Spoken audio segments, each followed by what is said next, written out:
Okay, it's Friday, and it's the first Friday of the month, meaning it's Feedback Friday. Let's listen to some tunes again and give some feedback. Check some tunes out. Welcome. Hope you're all doing good on this Friday. A little bit later, but I had some other stuff to do, but so yeah, it is what it is. We're starting a little later, but it's fine. Also made it possible for people to send in a couple of tracks already, so that we can basically get started with feedback right away. And I've got 3 tracks in here right now, so if there's anybody watching, tuning in right now, you can use the command in the chat !feedback, which will give you a link to the Discord and instruction on which channel to use in the Discord server. I'm not sure if Max is in the chat, Max Carnage on Discord. You posted in the regular feedback channel.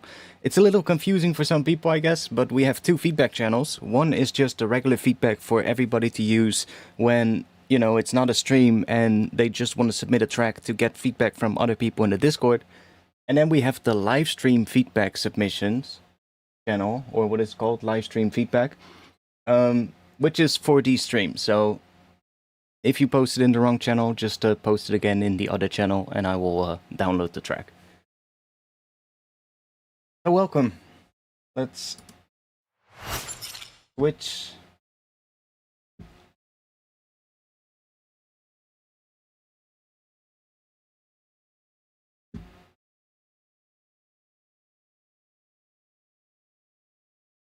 Now, Sephia, you're obviously going to be first because you had already posted.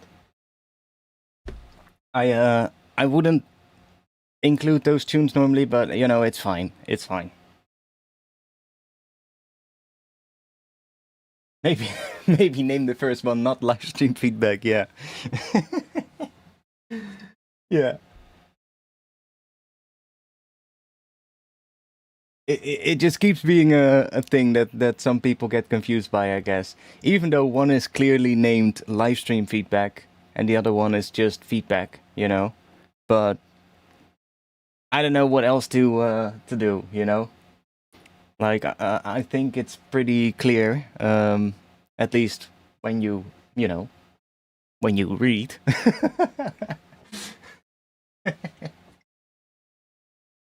Which I guess isn't everyone's cup of tea. You know, not everybody. People just see feedback. Oh, feedback! Yeah, let's go to the Discord. Post my track. Yay, feedback. Yeah, no problem. Oh, your name Mark. Okay. Why isn't your artist name Mark Carnage? I mean, no hate. Just messing about. Yeah, just post it again. You know. Game attack first. Okay. I mean, I get it. Artifacts was my my old game attack as well when I was a little kid, so basically the same thing.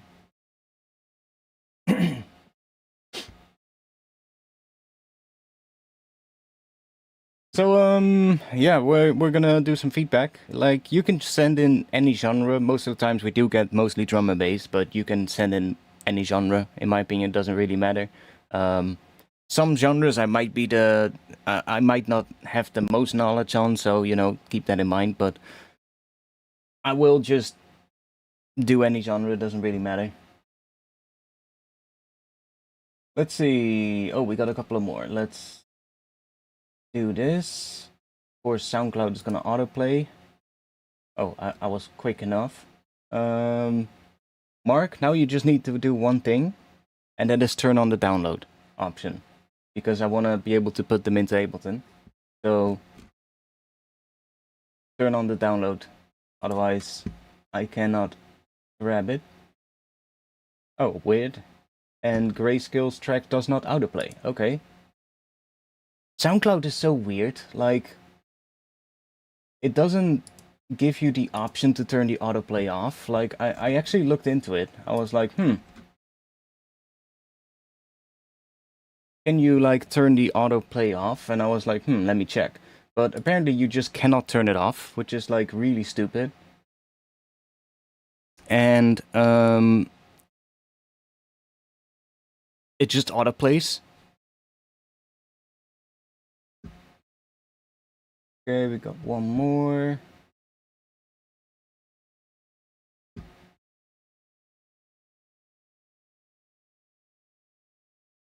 Go.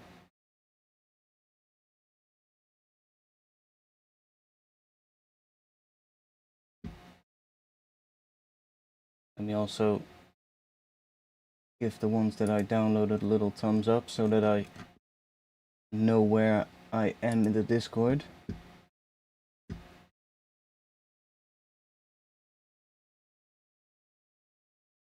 Should be good now. Okay, let me refresh yours. That one obviously suddenly autoplays again. See, that's the weird thing as well. Sometimes it autoplays and sometimes it doesn't. I just wish they would just, you know, add like an option to turn the autoplay off, because it's so annoying on these streams. But it is what it is, doesn't matter.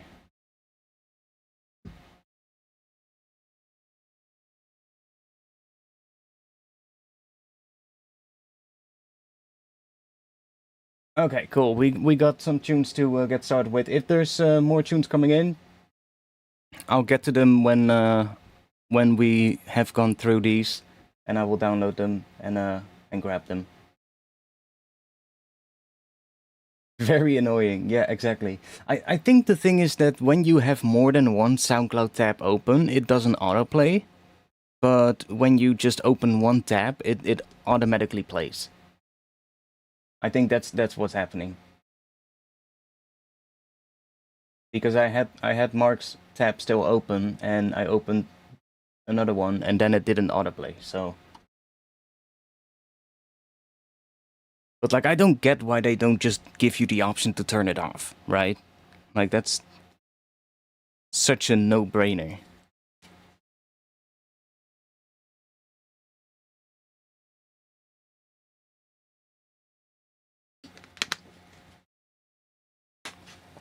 And I looked into the settings of SoundCloud, and there's nothing there. And I looked online, and there's like so many people complaining about it as well. That I'm like, why don't they just add an option, just no autoplay? There's this other thing, right? That when your track is done playing, it'll just go to like another track. You can turn that off though, which is the the play next station or whatever they call it in the queue. You can turn that off, but you have to also, and this is another one of those stupid things, you have to turn it off for every tab or every track link you open. So it basically turns itself back on every time you open a new SoundCloud track, which also is kind of stupid. Like, just give people the option to just turn it off if they don't want it. Anyways, Sephia, let's check out yours first.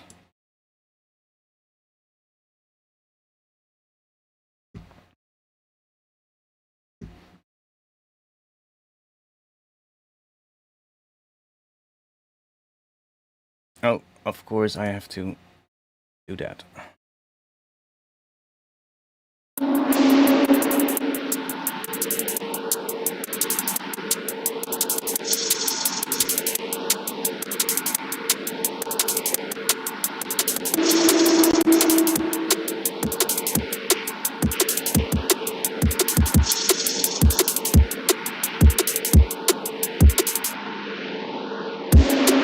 I was gonna say, it sounds like there's some weird sidechain thing happening at the start there. Like, it almost sounded like the... Yeah, I can hear it. Like, the break is very filtered. I'm sorry for stopping it already, but the break is really filtered there. But the sidechain is also active, so you can kind of hear the sidechain happening at that point.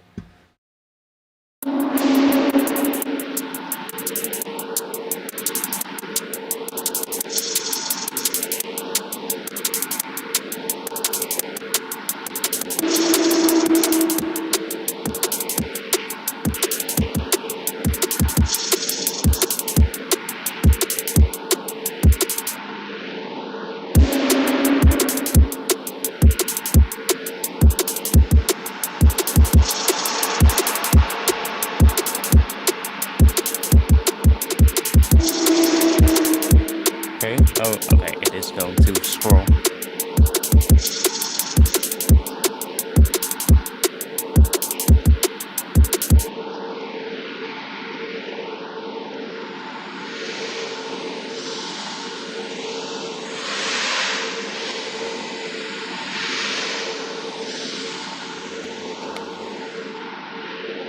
In our story, opening the box and looking inside is like observing the particle, making it become just one thing.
Nice. I like a couple of things. I like the sort of like bass part, but I do think that you have that sort of like, what is it? Like this sound here hitting at the start, right? And there's basically no bass happening at all during that sound. The bass pattern in general is pretty, how do we say it? Pretty empty, I guess. Maybe it would be cool to just have like a sub bass here underneath this sound.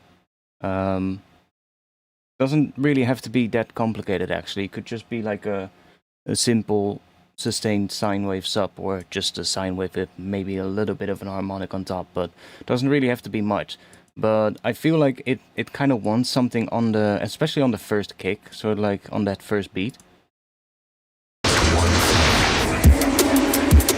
Because now it feels more like it's part of an intro, if you get what I mean. It kind of feels more like this section is again a continuation of what is already happening in the intro here.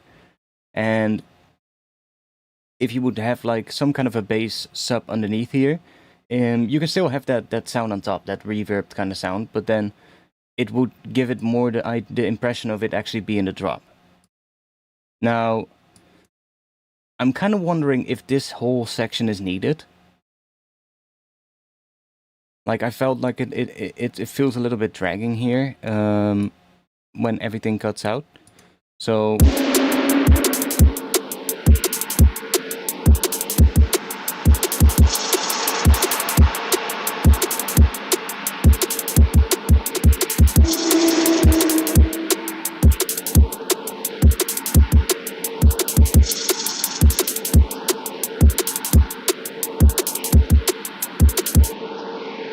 feel like everything cuts out and it feels like it kind of just feels like it's dragging out a bit too much.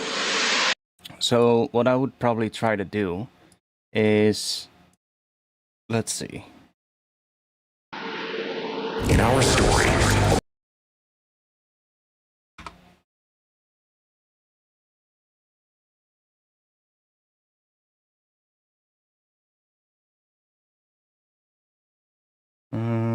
Where would we?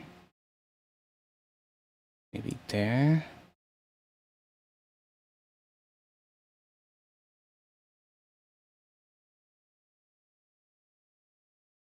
And then maybe let's just grab the DJ filter and we'll just automate that up here so that we kind of just make it high passed in this section. Could even maybe do that. So kind of start adding like some high pass here on the drums maybe, or a low pass or something like that.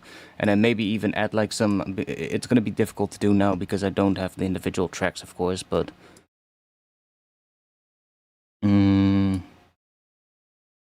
let's see, let me just grab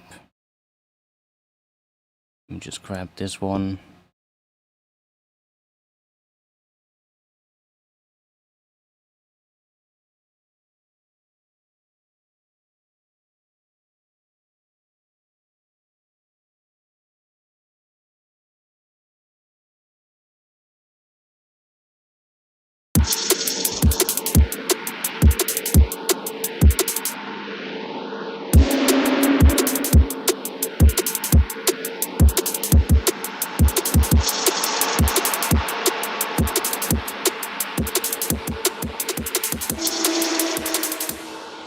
Yeah, you would probably want to cut it somewhere.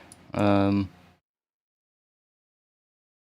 I would like that one sound to still continue that hits here. Maybe cut the drums there or somewhere. Maybe we'll let it go a little bit further up until here. That's also possible.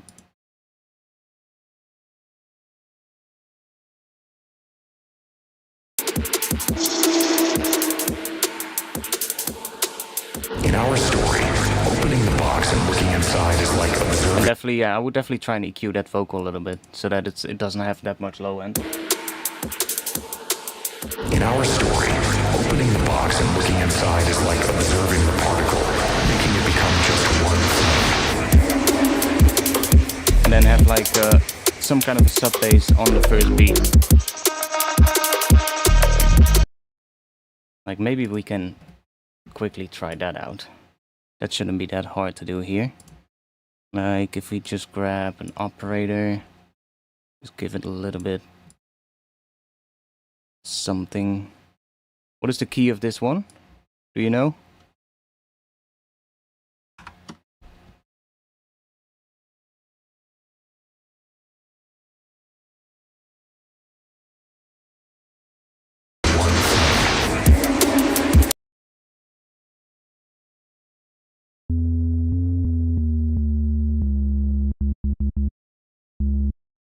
Sounds like C sharp maybe?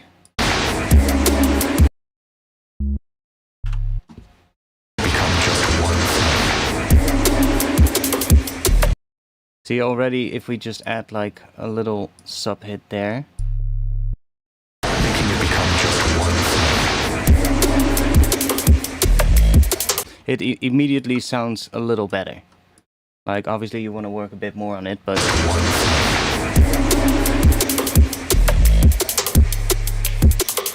and then maybe here you could do something else, I don't know.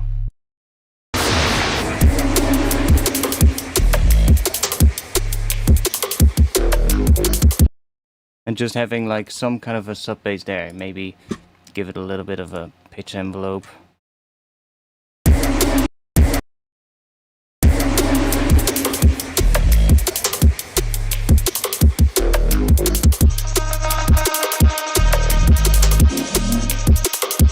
You know, something like that. Just something very simple. Doesn't really have to be much. Oh, it's D sharp. Okay. I thought that sort of like reverb sound kind of sounded like a C sharp, but it's fine. Making it become just one thing.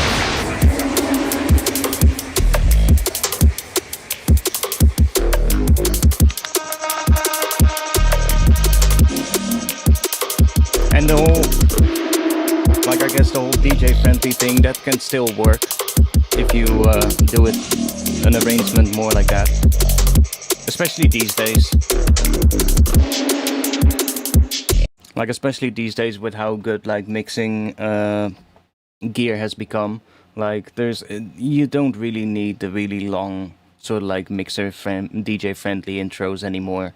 Like people can set their hot cues and do things correctly, and if they do that, then you really realistically don't need much more than 16 bars for a DJ to mix it in. 32 bars would be nice, but like 16 bars is kind of already enough.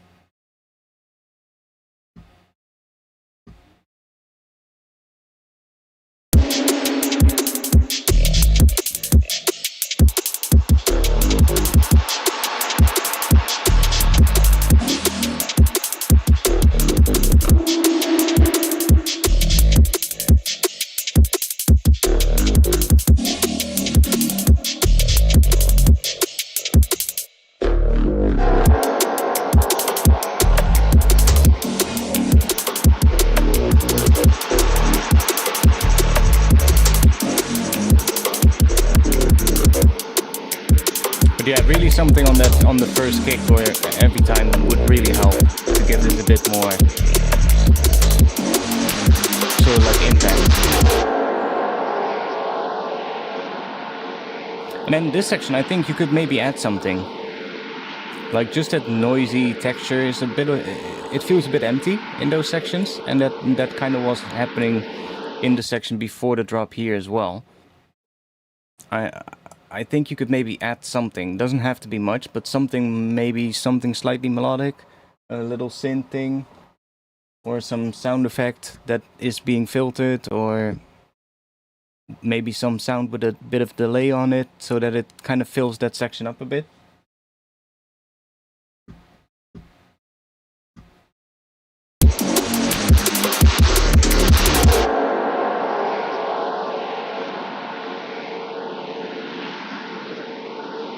Yeah, I'm looking forward to the new Ableton update as well. The bounce whole groups thing is going to be really helpful.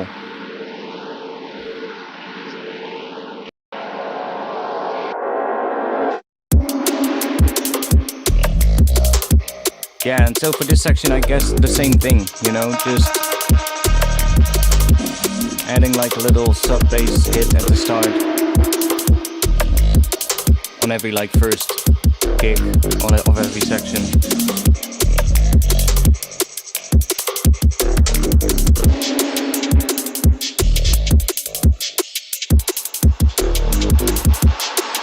You could maybe also try, because the arrangement is pretty sparse, you could maybe try going with a bigger kick as well. Like only if you want it though. Like it doesn't necessarily need it, but it could be something cool for a tune like this. Like when you have a pretty sparse arrangement, you can get away with some pretty beefier, dirtier kicks, if you get what I mean. Like this one already is saturated, I can hear that, but like you could actually get away with kicks like, let's see. I'm not sure if I have a lot of good ones for that, but something dirty like that, for instance. You could get away with something like that in a track like this. You don't like big kicks? Hey, it's just an idea, you know? But you could, in a track that is a little bit more sparse. You can definitely get away with kicks that are a little bit longer, a little bit dirtier. But that's, of course, a stylistic choice. It's not something that it really needs. but it is something you could try out. Okay. Next one. We got Decipher. What is it? Is the artist name Decipher? I think it is, but let me check real quick if we have any new tracks. We do, Angelight.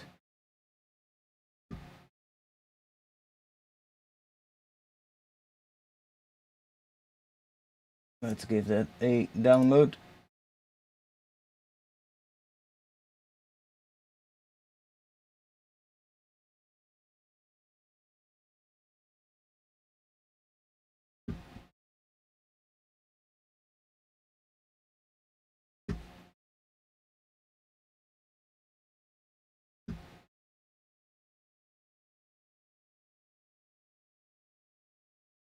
Okay, so this is a long tune. Almost 7 minutes. Well, let's see. Let's have a listen.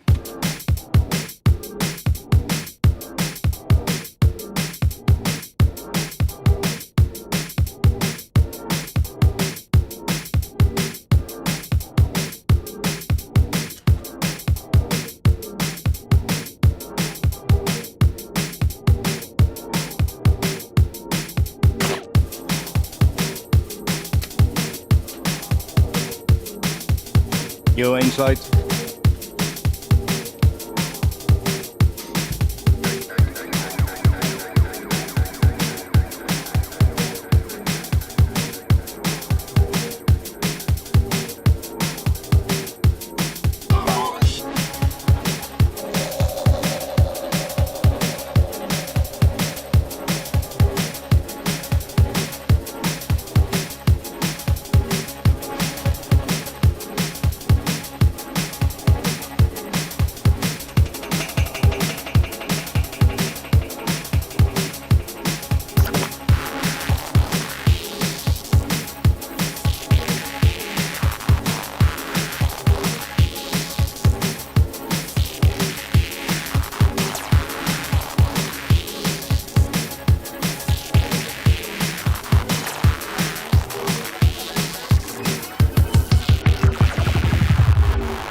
You're welcome, Sephia.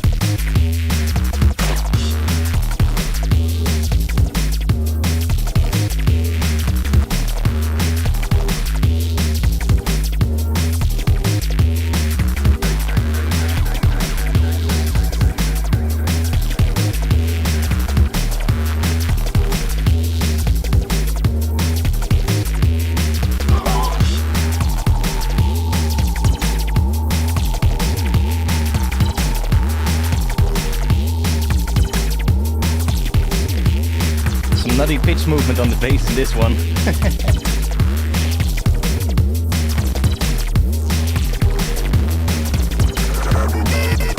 Shut down.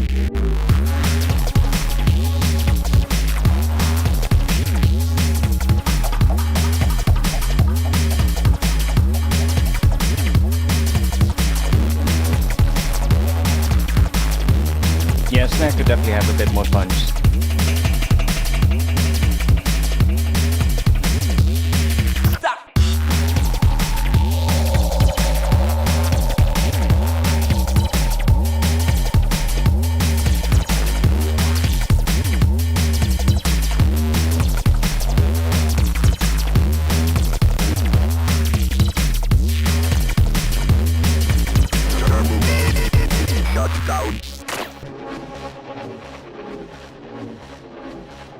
Sounds pretty old school in a way, but in a good way.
Yeah, it's also some of the samples, you know, that are sprinkled in that give it a really old school vibe.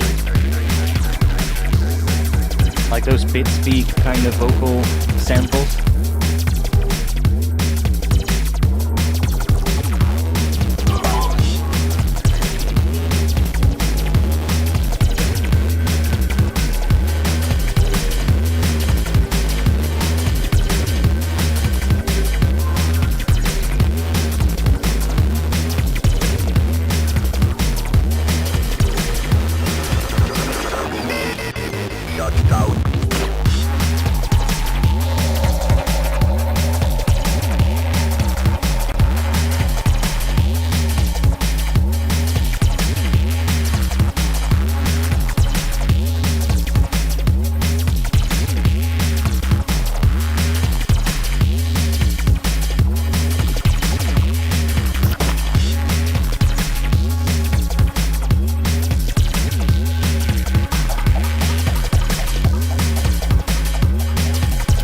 Little delay sounds in the background.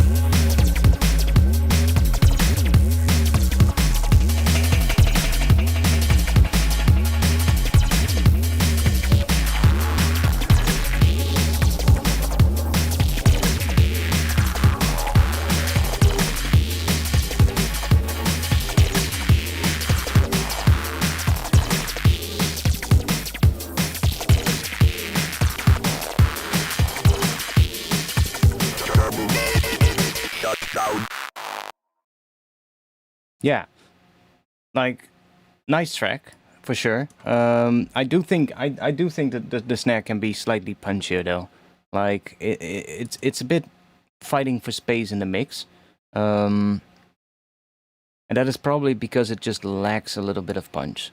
Like if you would, and you could probably fix that by just putting like a transient shaper on it, and maybe just clipping it ever so slightly, or just, you know, trying to find a slightly punchier snare to begin with that has a similar tone, but like it's just a little bit punchier, just works better. Now I do think the snare is not garbage.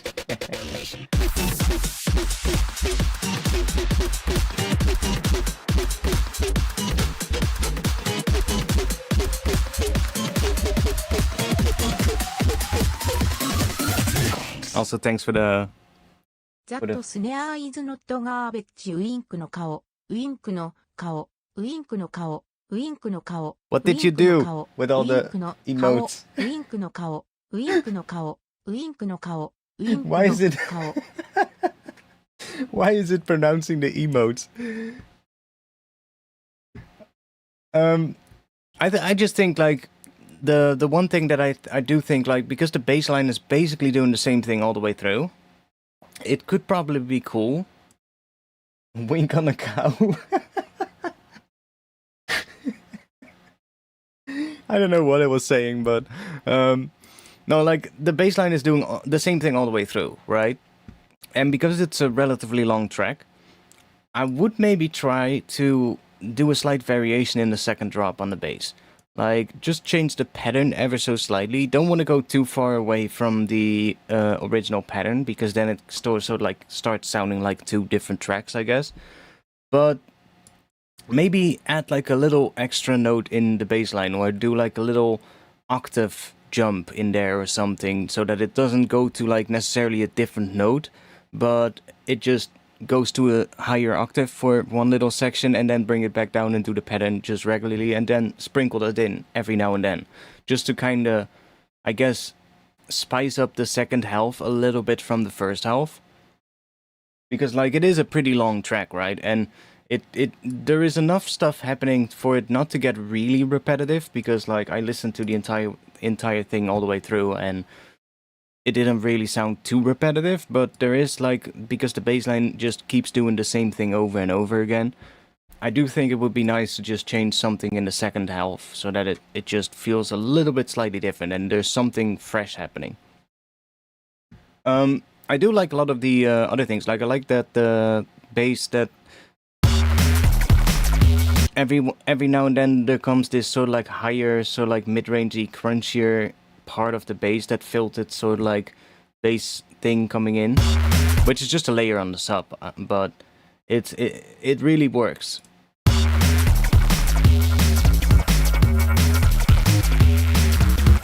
Like that filtered mid-range.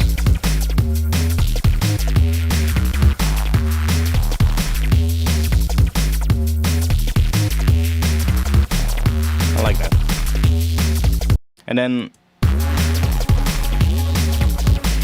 I really like this section with like the sort of like pad and the delayed kind of things happening in the background.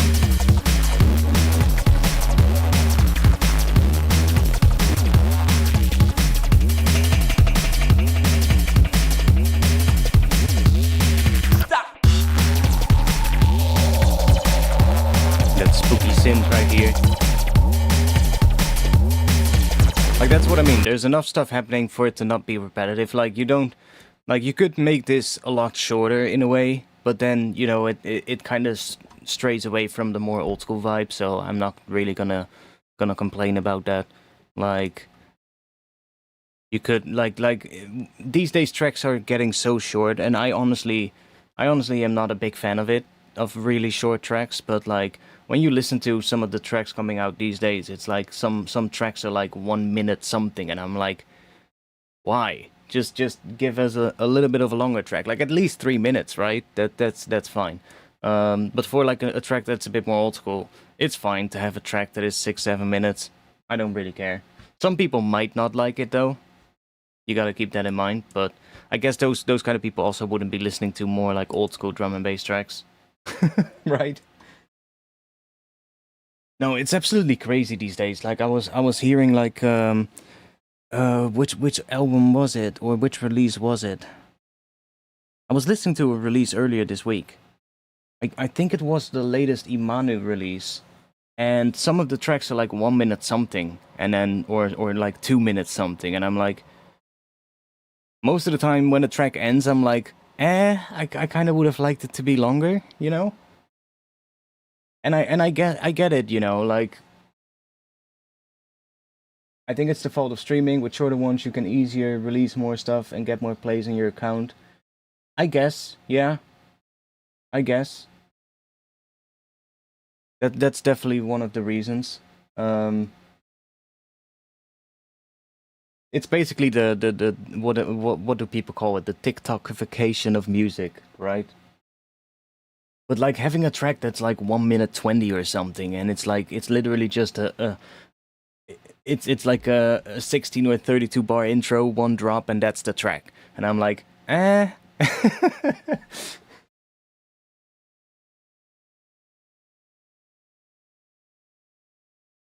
don't know. It could be multiple reasons actually.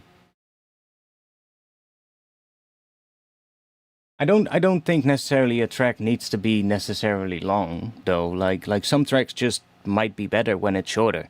But it's become really a big trend these days where tracks are just so short a lot of times that I'm like, it actually takes away from the track in my opinion.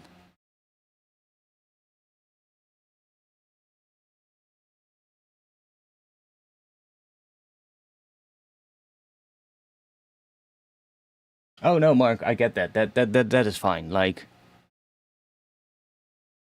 But like there's tracks coming out these days where it literally feels like people just made their way halfway into the tune and they were like, I can't really think of what comes after this.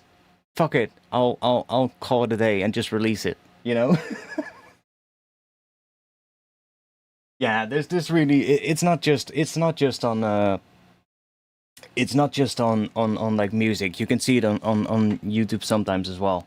Like some channels that are just making shorter and shorter videos, because people just don't watch it all the way through if they don't. You know, you can see it everywhere. Definitely, people's attention span has shortened a lot. I guess the reason is social media.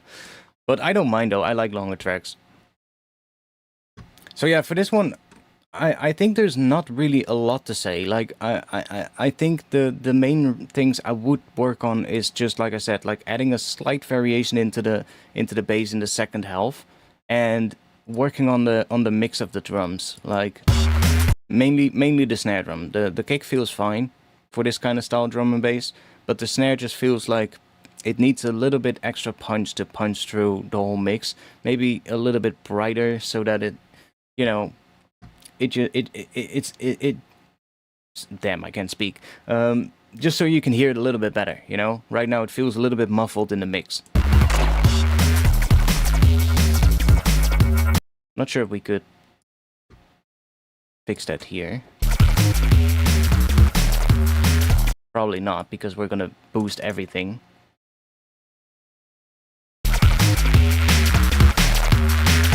But like, it feels like it wants a little bit more around this area. Also, why the hell is my scroll wheel not working?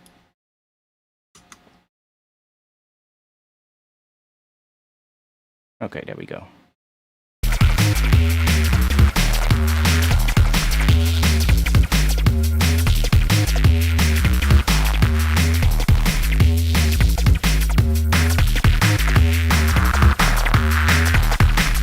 Like, it's also boosting the stuff in the mid-range of the bass, but it feels like it wants some extra bit here so that it comes through the whole thing a little bit better.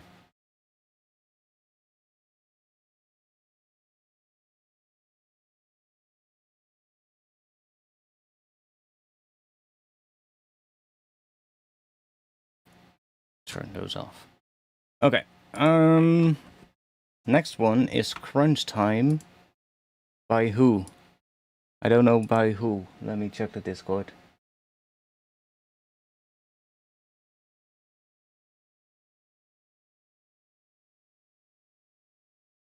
Grainy Days.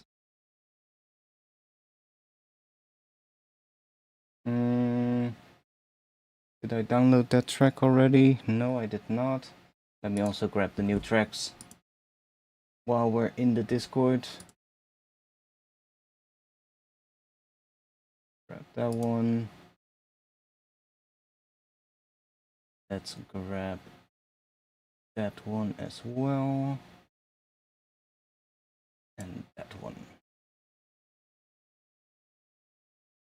I'm gonna try to do all of them today, but we start a little bit later, so I have to see if we are gonna be able to do all of them, but I do think we will.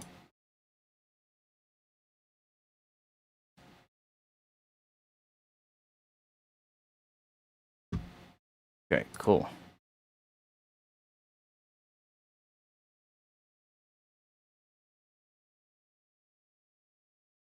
Feels like the BPM of this one is different.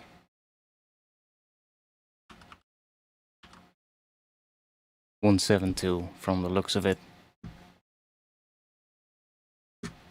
Okay, let's check this one out.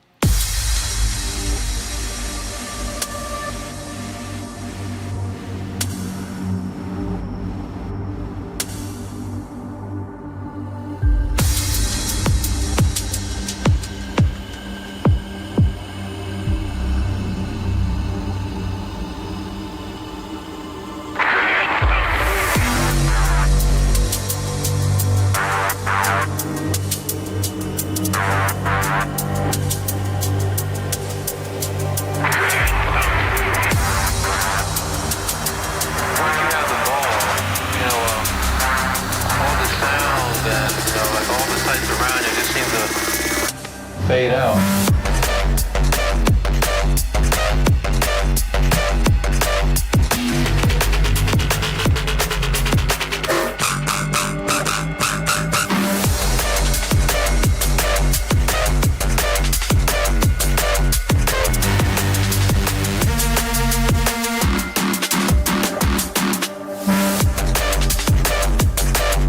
I'll give you a dancing cat.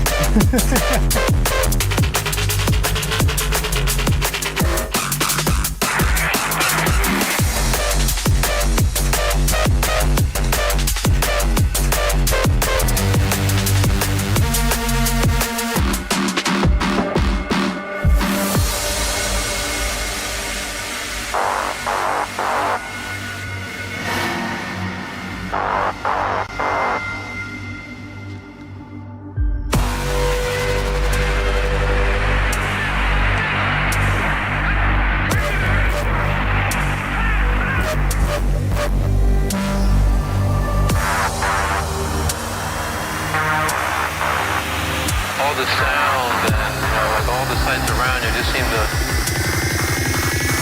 fade out.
Nice atmosphere as well.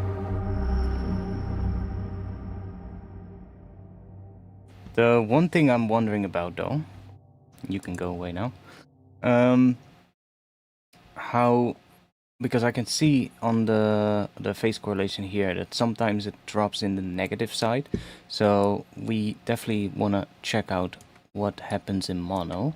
I do think the drops are probably going to be fine in mono, but like this, in the intro, was it somewhere? Was it here?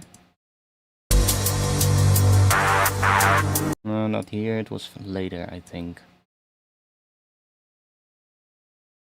Probably here.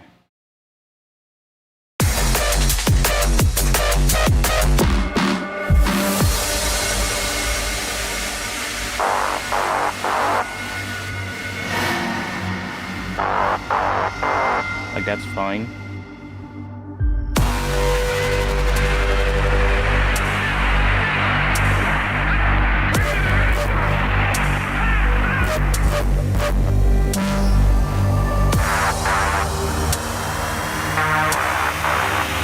All the sound and like all the sights around you just seem to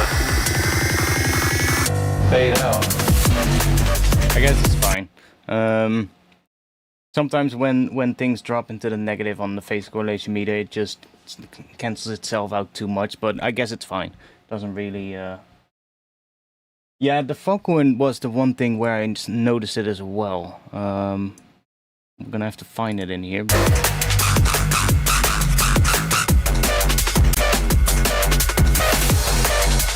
There was one big foghorn hit somewhere. Oh, there we go. Right there. That one is really wide, and it might sound quite different in mono.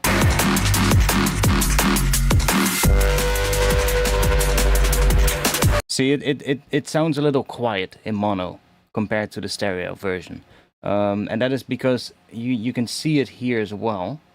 When you have these three different lines here. The orange one is the low end, the purple one is the mid-range, and the white one is the high frequencies. So if we play it in stereo, you can see when the foghorn hits that the purple line, which is the mid-range, goes below the center line.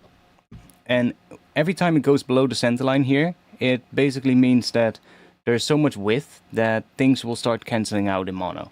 Like, it doesn't cancel out completely, because for that it would have to be all the way at -1.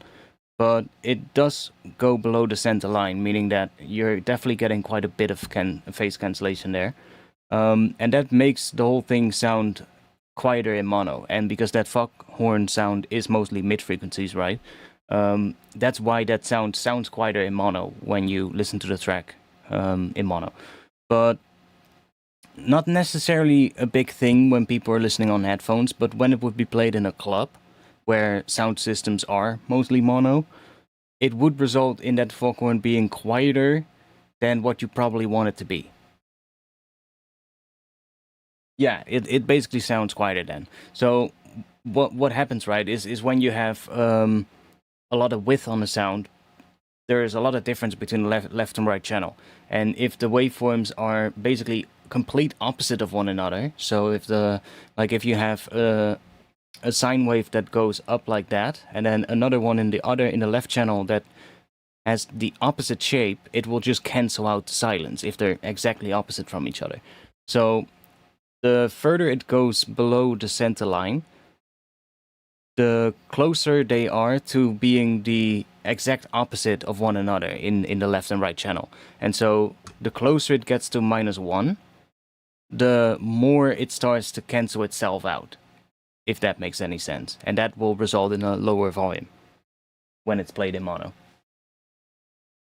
So you could fix it really easily with some mid-side EQ most of the time. Just put like some mid-side EQ on the foghorn kind of sound and EQ down some of those mid frequencies in the side channel.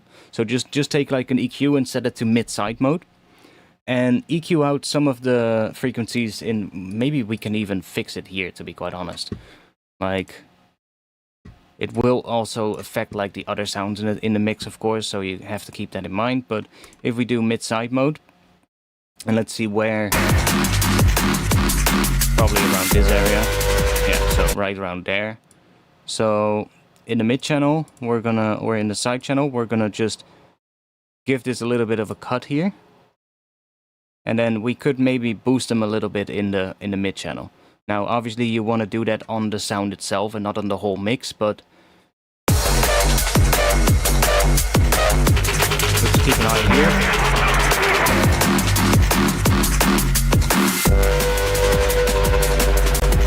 See?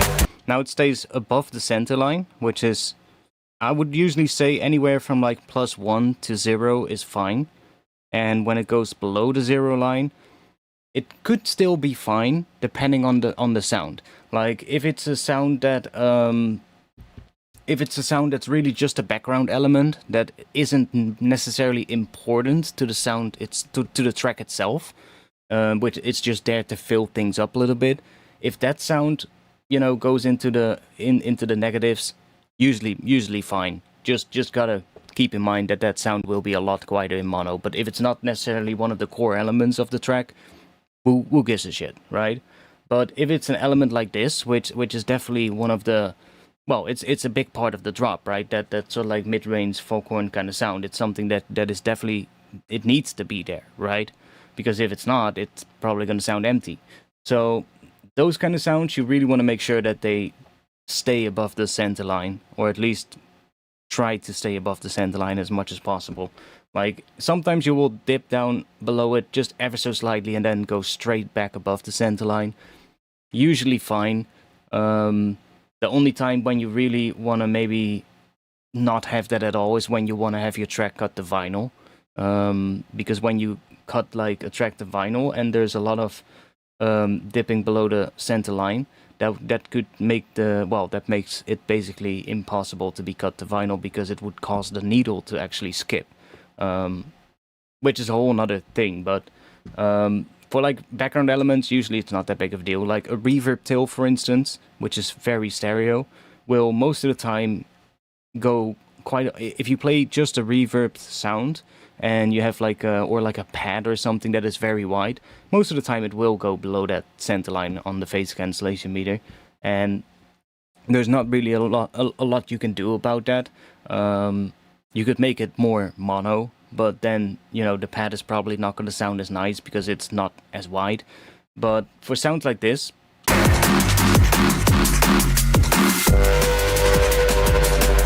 and like we could, you know, just maybe just boost it a little bit more here.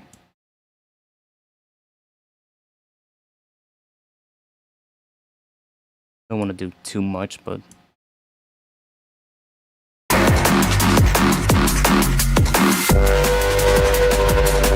and now let's see if we play that in mono.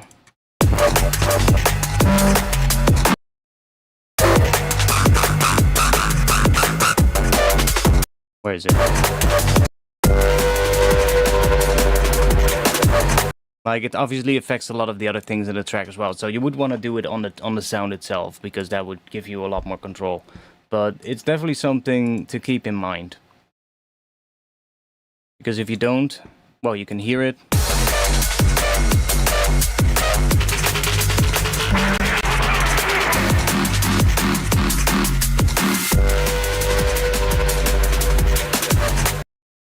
Okay, so there is it.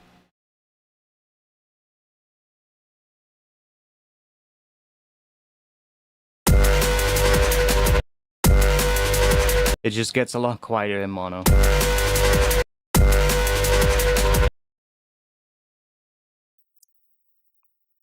And you can hear when we play just the sides. I hope that comes through on YouTube, by the way. You can also hear that most of that sound is actually in the sides. It's louder in the sides than it is in the center. That mid-range, sort of like foghorn sound. And that is also why it cancels out a lot.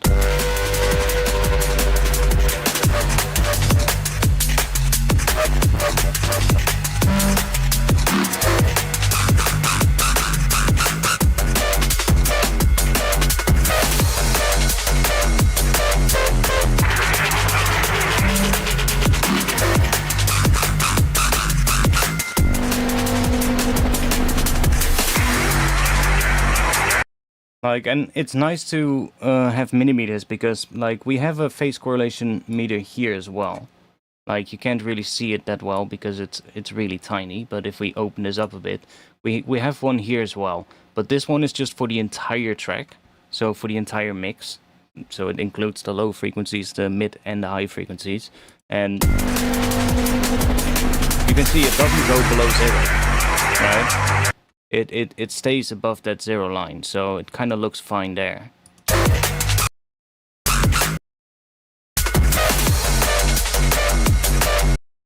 Where was the other one?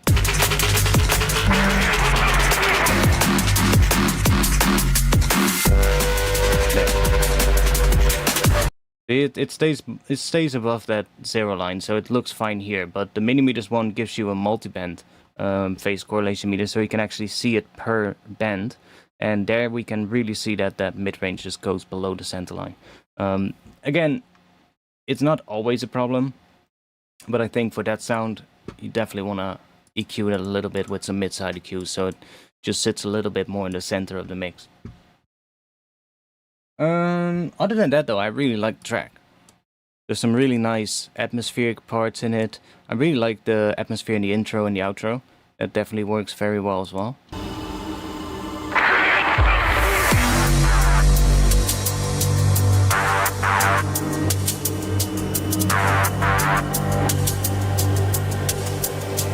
You can see here as well, in the intro and the outro, you have, I think it's a bit of like a respace kind of thing, a really low pass respace.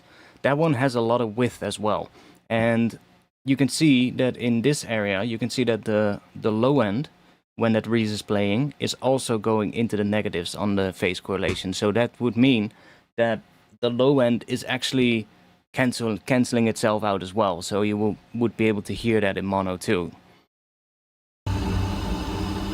think it's somewhere here.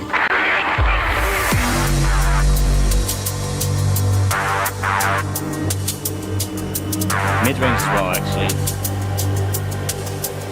See there, the low end just dips below the center line quite a lot, actually. All the sound and like all the sights around it. And you can see that as well if we just quickly open up. Let's see. Let's open up a serum real quick. If I just make a little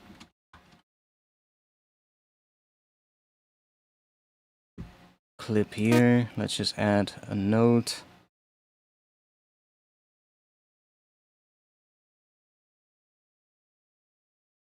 If I just create like a bit of a reese like this, for instance, and then low pass it quite a bit. Maybe we'll use that. And then of course lower. See, we get that same thing.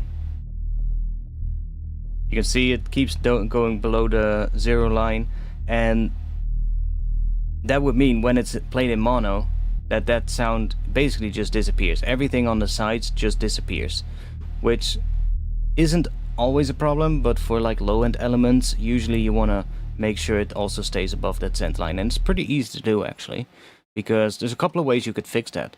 Like, we could either go into here and just bring the width down.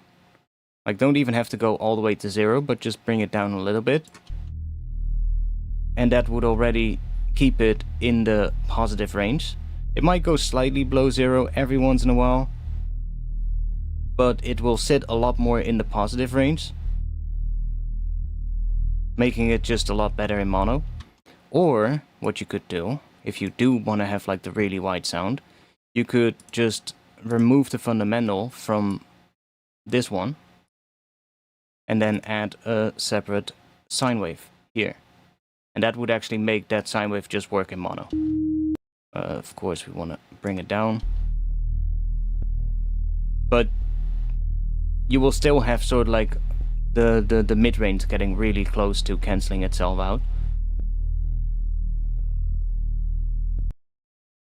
You could also just, if you don't want it at all, you could just make this completely mono. And then let's add this one back in. Something like that. Doesn't have to be exactly right. It's close enough to a saw wave.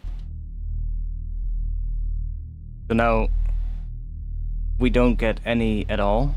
For some reason we still see, it's kind of strange that we can see this one move, the high end moving down, because it's completely mono, but okay, whatever. And then you could add like a little bit of maybe like some chorus or something on the sound, which will introduce a little bit of width. Or maybe add like some slight hyperdimension or something, or at least some kind of a stereo effect, and that will just add a little bit of width still. Obviously, because it's mono, it's also quite quiet, but you could just boost a little bit, and that way you still get a little bit of width, but it will sound basically good in mono still. Like if we, you almost don't hear it change. Versus if we would have the reese with a lot of width. Like if we go and just put that up to 100.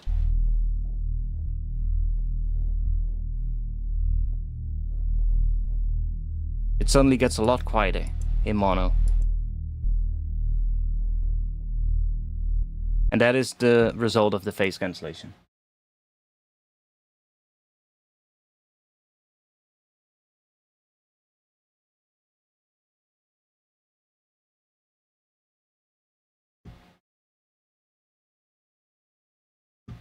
So yeah, that's just a little tiny tip I would give. Other than that though, I really like this track. So good job. Let's move on to the next one. Grayscale. Good to see another one of you. Let's see what we got here. This looks like it could be a different genre, judging from the tempo in here. What is it? Are we at 140 from the looks of it?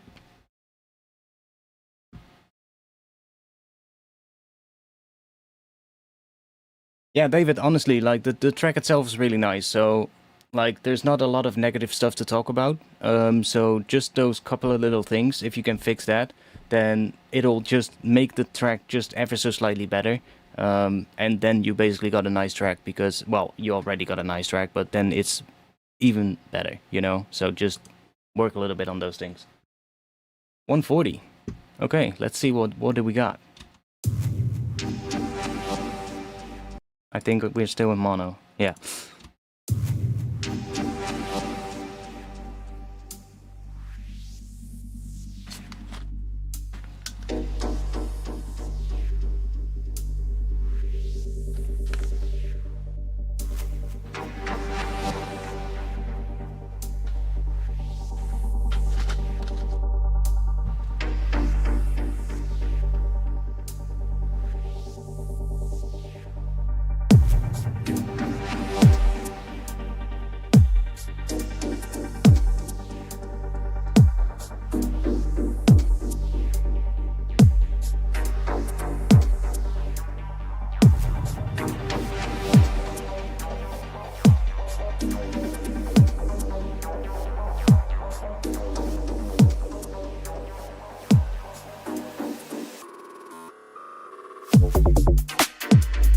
Ooh. That can get one of these as well.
Like this little, tiny little drum fill cuts. Those work really well.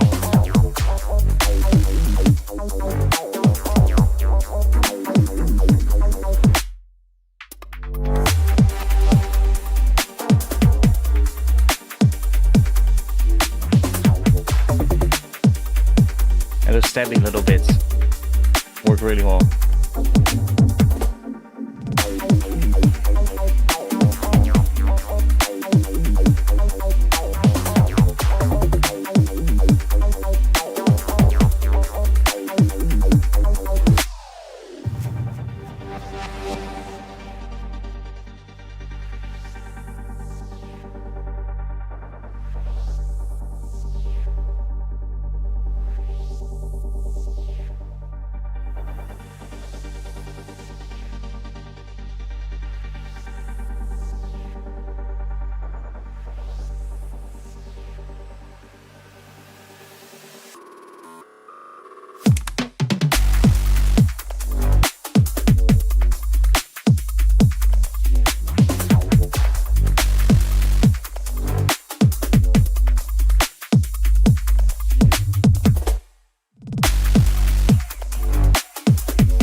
Yeah, this one is nice.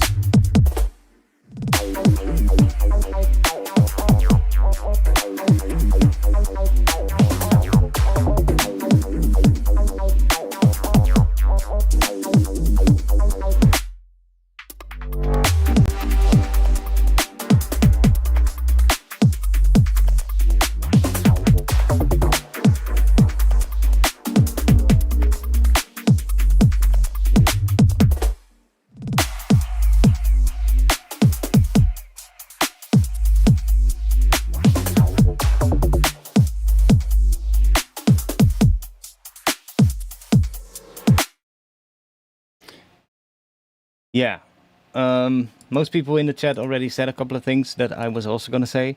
I really like the pauses in here; they work really well, and I love those little tiny little break cuts or drum fill cuts in before the gaps. Like every time there's one of those gaps, you can hear they're really quiet in the background, but they just add that tiny little bit. It works so well. I love it. Now we just talked about mono compatibility, I guess, on the previous one.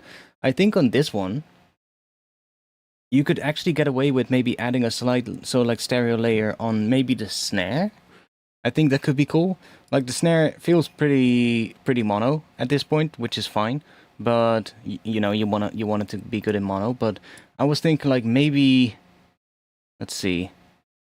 Feels like it's slightly off here. Probably because of that.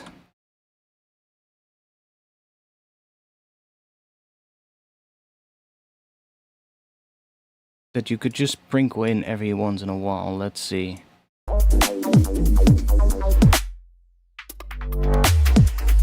Like for instance, like maybe not every time, but on some of those snares, you could maybe, if we just grab.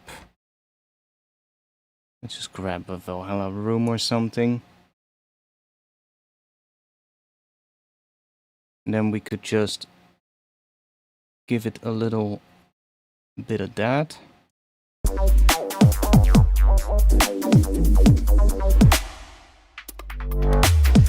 Just give it like a little bit of reverb on some of those snares maybe.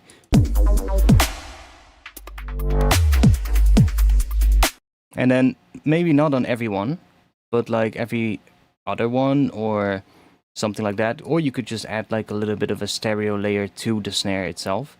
That could also be fun.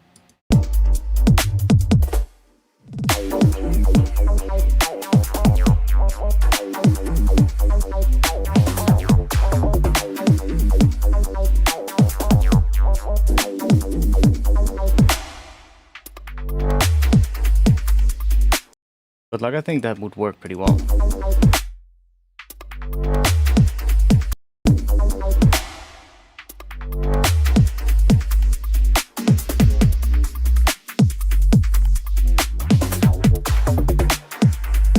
Yeah, those little stabby parts also work really well.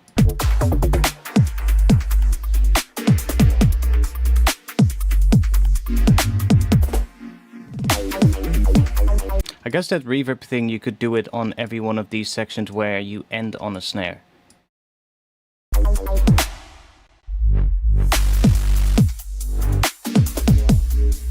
Yeah, or delay could also work. Like maybe some ping pong delay or something like that. You know, something that gives it a bit of width. Or you just, like I said, you can also just get away with adding a little bit of a wider layer on the snare itself. That would definitely still work. Like another really good way to do that, if you, because one thing that you could get, of course, if you add something really wide on a drum sound, is that it will make the drum sound less good in mono, and when it's then summed to mono, you sort of like lose a bit of stuff because, well, it makes the drum sound quieter. You can actually get around that. It's not that hard to do. Like if we just grab. Do we have a sound that is...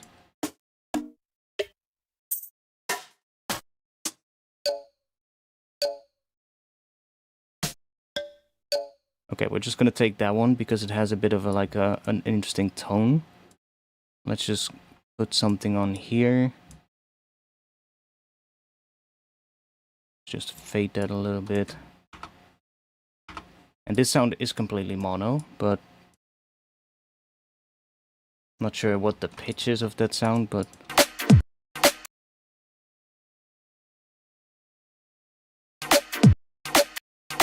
okay, so let's say we have that sound, right? We could make that pretty wide by just adding something. Let's see. Let's grab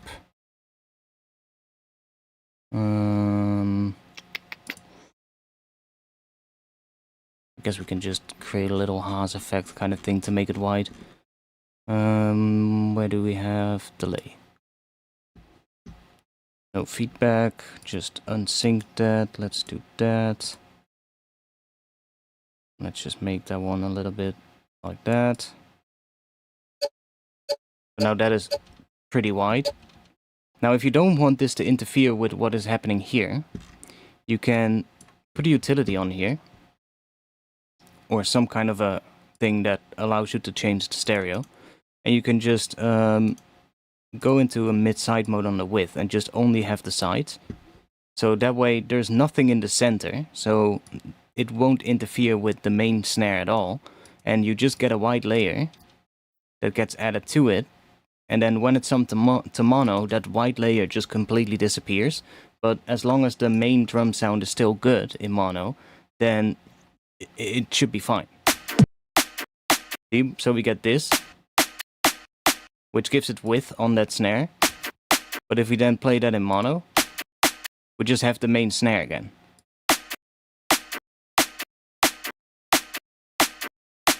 See? And you can do that with anything. You can do that with a clap. Doesn't have to be a tonal sound like this. You can literally just take like a clap sound. I don't know, just a random one. Give it like a white clap layer, and then in mono, it just disappears. Because we've basically removed all of the mid information from it. Now, if we would have it like this, and we sum it to mono, it might actually... See, it creates a lot of phasing. Because there's difference between the left and right channel now, and that creates like phasing, and it makes basically the clap sound worse in mono. But by just removing whatever is in the mids, and only taking the sides, and then layering it on the main drum sound,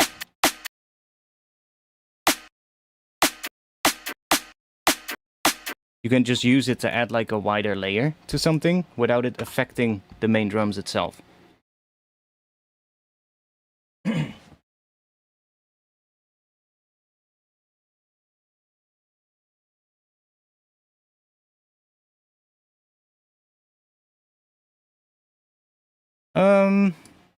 I mean, you could do other things with that, I guess, with the snare. I do like the abrupt stops, I agree, but maybe, like I said, you could just drop it in every once in a while. Like, don't have to do it every time. You could also do some pretty creative stuff with that, I guess. Like, if we have a longer reverb. Let's just try this out real quick. And let's just add this snare to that reverb. And then we have reverb here, right? If we put a utility after that, we could automate the level.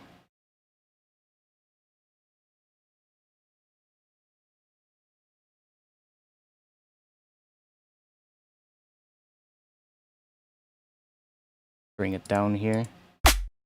We still get just like the... We still get just the clap snare kind of thing by itself. And then we could maybe automate it so it comes up. And then goes back down here.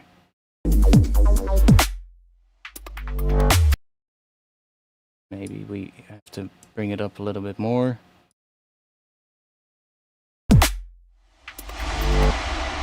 That's a bit much.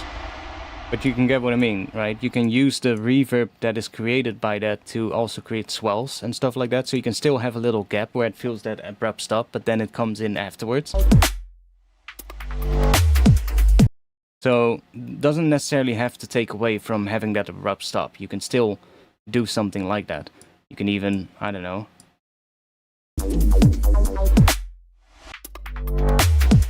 like create little things like that.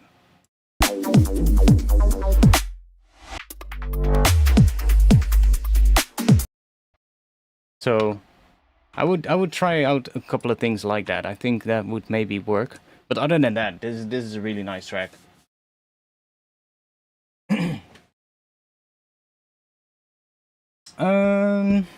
Not much else to say about it, honestly. Like I just like this one. It's good.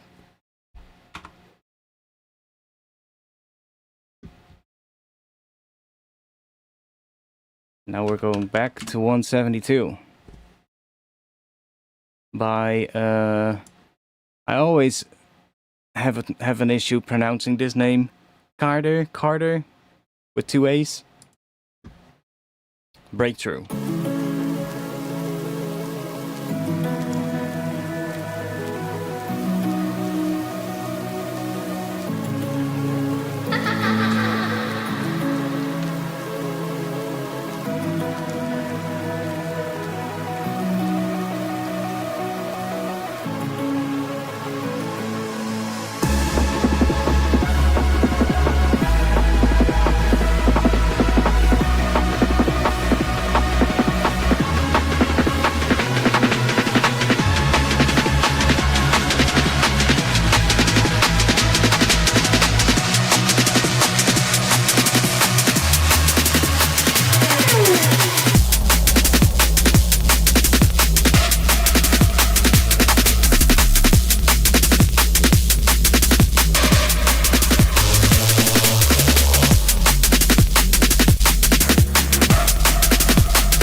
I didn't mind the step that much, to be honest, but it's a taste thing, I guess.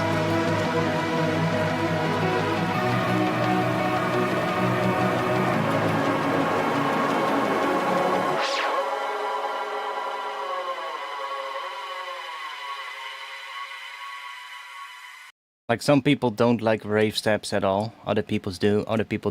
I also, I didn't like them at first, but lately I've been liking them more. If you get what I mean. The one thing I did notice, though, again, we're gonna have to talk a little bit about stereo.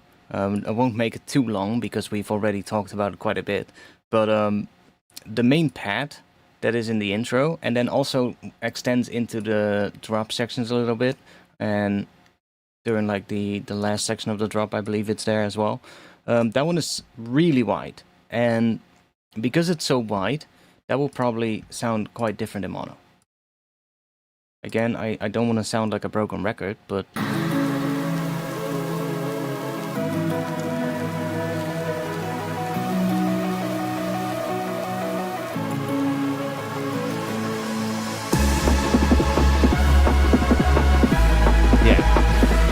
like in this section, that background pad wouldn't really care too much about it.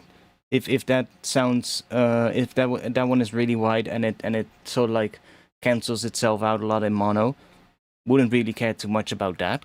But right here, when the first sort of like drum section comes in, there's that lead sound that comes in on top. That one is pretty wide as well. And that is more of like a core element of the track, right? It gives it the main lead.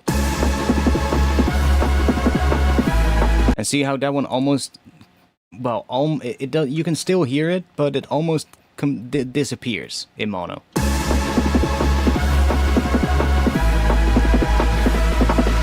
It loses a lot of its volume.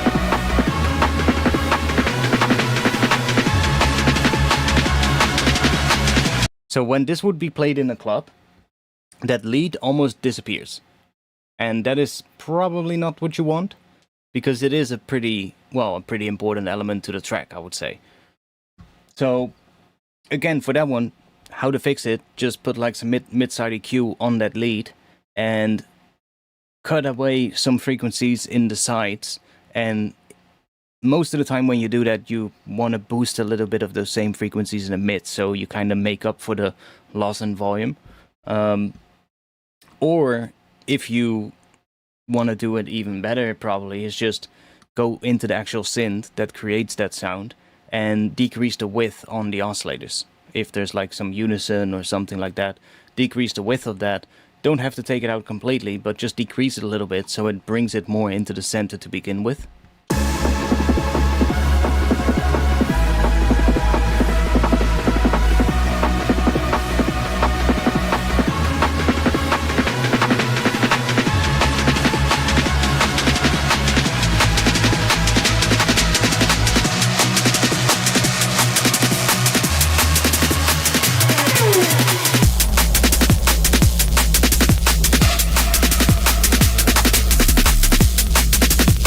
I actually don't mind this step. I think this step is supposed to be a little bit loud in the mix.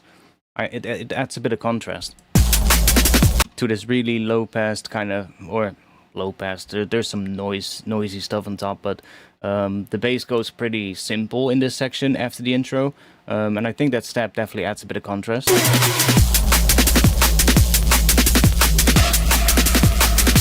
But again, that step is also pretty wide, so we would check this in mono real quick. See? The volume difference between it in stereo and it in mono is really big. In mono, that step just feels like it's like 6-7 decibels quieter. And that, again, is because it's so wide that it actually starts cancelling out itself when it's summed to mono. So, like I said, for the intro elements, like the pads, the background pads in the intro, that's not that big of a deal. But for a sound like that hits in the drop, and that is kind of like an important element to this arrangement, to this composition, you don't want it to sound that much quieter in mono.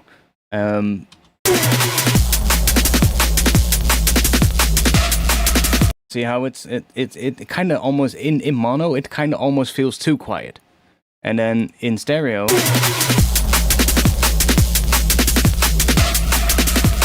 it kind of feels like it could maybe be a tad quieter. See? That's kind of the thing that I want to go at.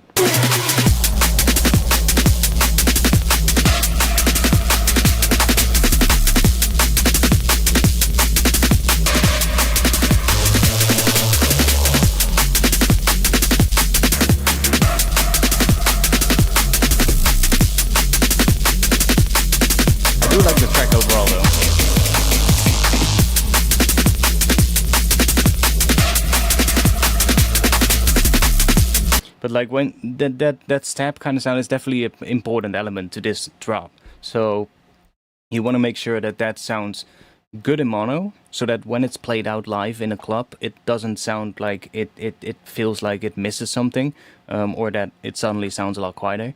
And if you can get it to sound good in mono, then you can add extra width to it, because the trick that I showed on the previous track with like adding like some width to a snare drum, for instance, you can do the same to a sound like this. Like you can make it sound good in mono. Like you could even have, like, if you want a reverb stab that sounds good in mono and sounds good in stereo, you can take a stab sound. Like, let's just actually do it real quick. Don't want to go too long on about this, but I should have some similar kind of rave stabs, I believe.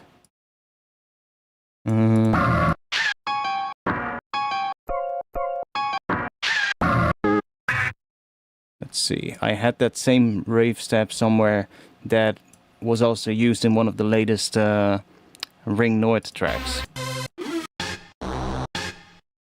I mean, it's not the same one, but that one.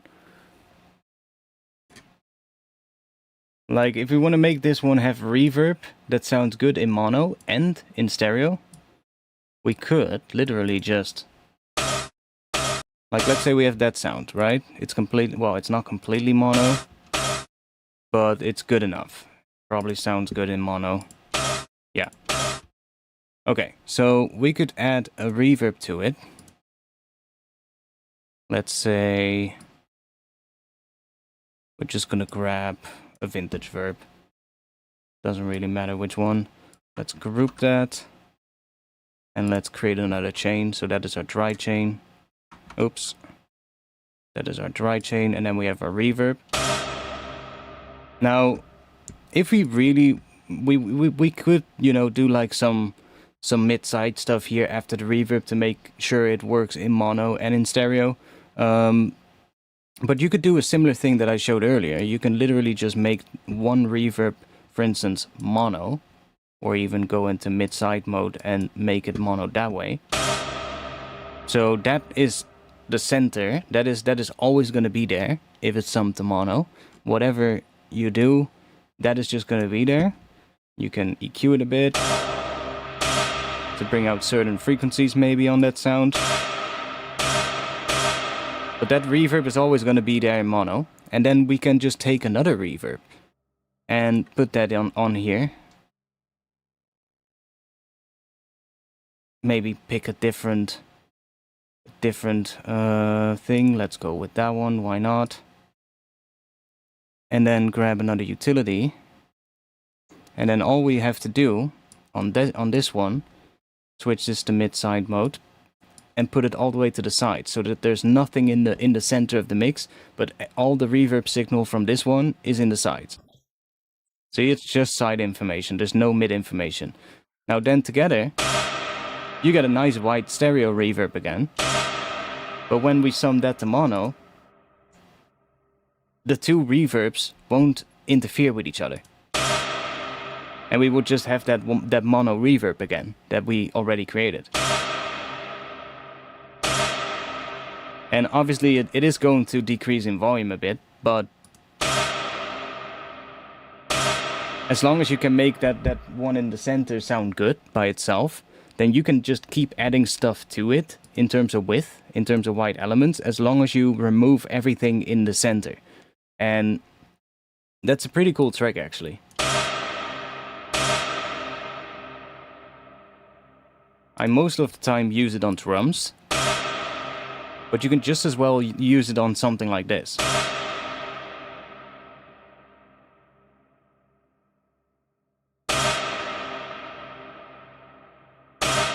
And like I said, you can also just do some mid-side EQ on one reverb. Usually does the job, but this kind of thing is pretty interesting to play around with, because you then also can add like other things to the side channel. For instance, you can do a different processing chain after it and do like all kinds of interesting stuff to create really creative stereo effects as well that don't interfere with the mono compatibility.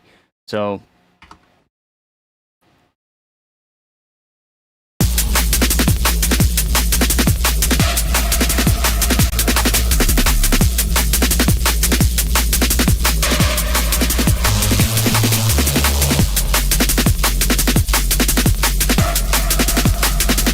Yeah, you can also see it on the phase correlation again.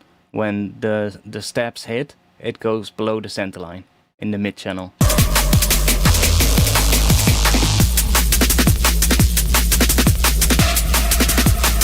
And quite far as well, so that way you can immediately know like, oh, it cancels out, and that will be a lot quieter in mono. So for like an element that's important, you probably don't want that.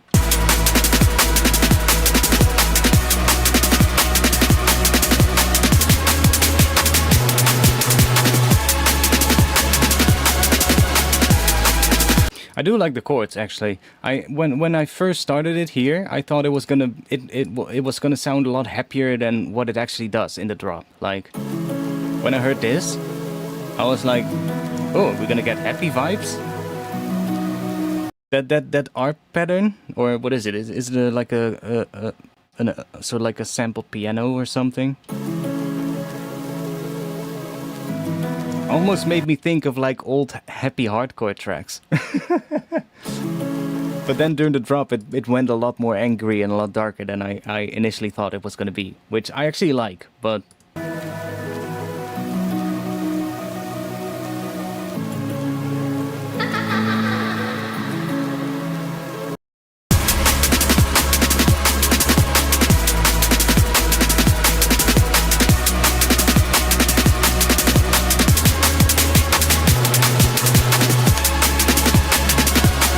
chords are nice though. Drums are nice as well.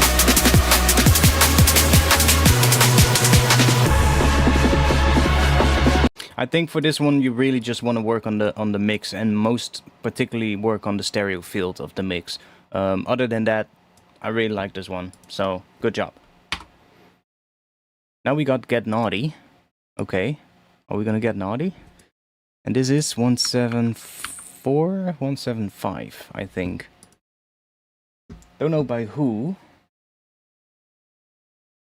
Who's sending this one? Oh, it's Mark. It's Mark. Let's have a little listen and see what we got here. Oh, I'm sorry. Is it stereo? Yeah, we're back in stereo as well.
Okay, this one is definitely not a finished track yet, but there's a couple of things I would like to point out.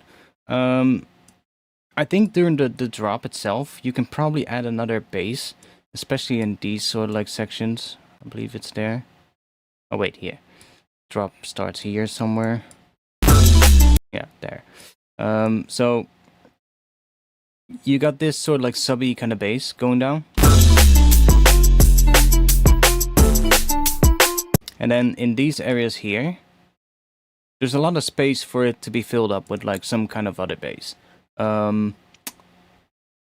what could be cool? Like maybe even just do like one of those, I'm not gonna write the entire thing here, but just like one of those, we have a serum real quick. You just take like a sine wave, I guess we can just do that. And then just grab like 2 sine waves, fine tune one of them to the other. So you get that, oh. Don't know what the key is, but so you get that kind of sound. Maybe we're gonna have to make them quite far away from each other.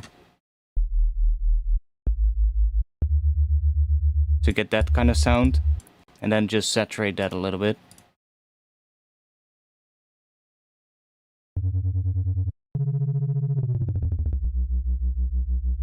And then play around with pitch bends on that.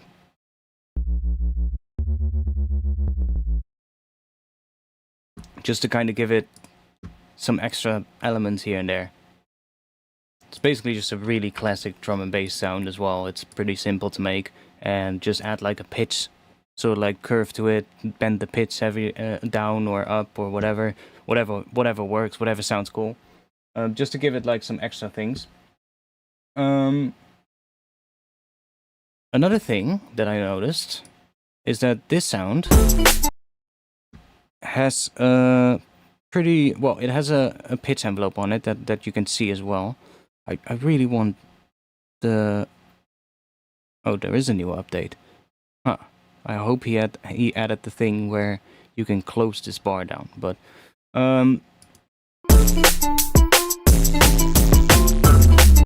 when this next bass hits, there is also another repetition of that sound that hits in front of it. That sound. Or at least it looks like it is. I don't really hear it that well, because it's I think it's masked or covered by the other sound, by the main bass sound that comes in here. But when we look at the low end, you can kind of see that you've got 2 pitch curves happening at once. I'm not sure if we can see it on here. Yeah, you can kind of see it. See, you've got this thing here. That is kind of the same thing as what is happening here. And then you've got the bass on top. So you've got sort of like 2 sub-basses at different frequencies playing at once. That's probably not the best thing to do. So you probably want to either cut out this sound that hits right here as well, because there is clearly something hitting there. You probably want to take that out and then just have it be replaced by that bass.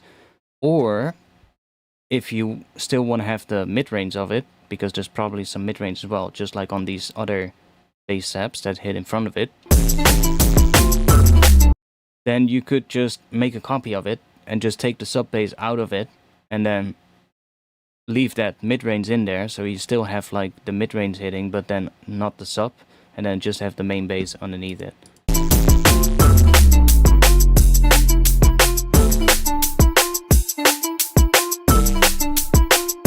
But yeah, like these sections, I definitely feel like it could have like another sort of like bass sound in between there.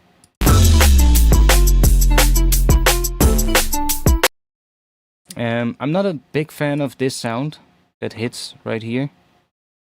Those sounds that hit on every first kick there. I'm not a big fan of it. I don't think it sounds too good, that sound, but could also be a taste thing. I would probably just try and replace it with something else.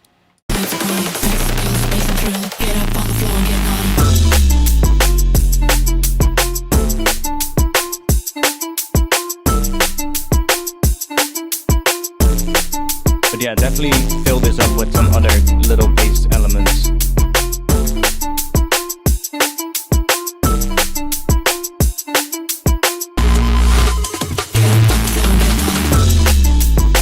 Oh yeah, I forgot. There was one other thing that I wanted to say. In the intro, you got that Reese, right? Which has a lot of mid frequencies. Probably would sound better if you low pass it in the intro. And then either leave it just low pass in the intro or slowly automate the filter to come up. so that it sort of like opens up over time, but it starts more low passed, and then towards the drop it maybe gets a bit more mid frequencies coming in. Because right now it sounds pretty well. It just sounds like a detuned saw wave, and that's it.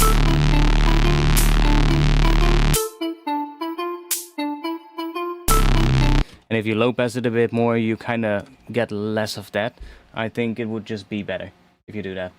Other than that, not too much to talk about, I think. I do like the snare though. Snare is kind of cool. Like that snare. That's nice.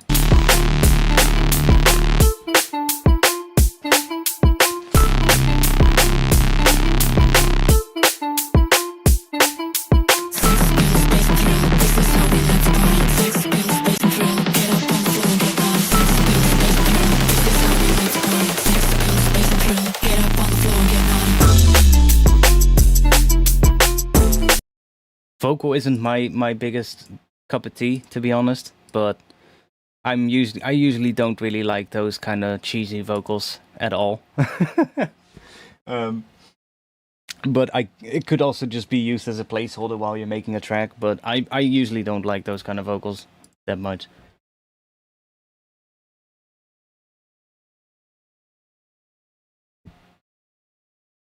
Okay, next one we got Decode with Distant Groove.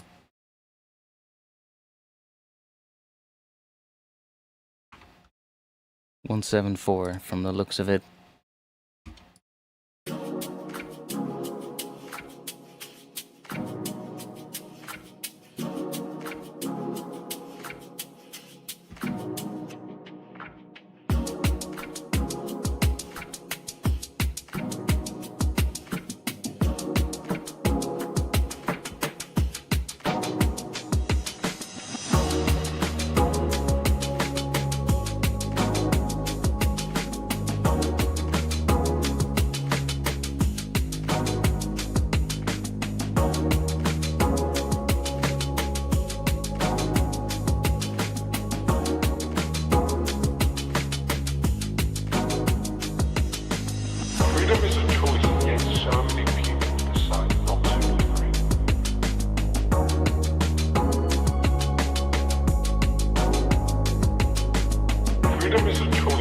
Yeah, it's a bit quiet. That's the main thing. I could see if I could fix that for you real quick. If we just grab a little bit of that. We go bring that up a little.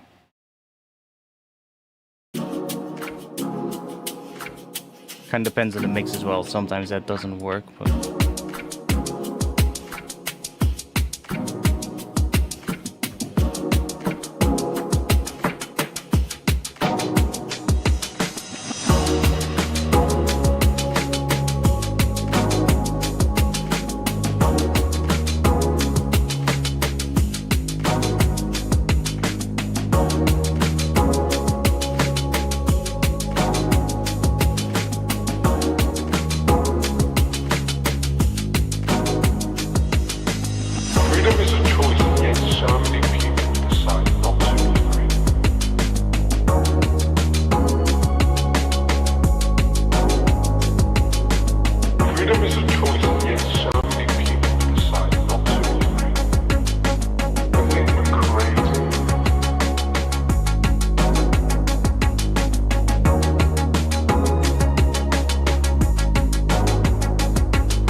just have to remind myself to take it off again for the next track, otherwise we might blow our ears out.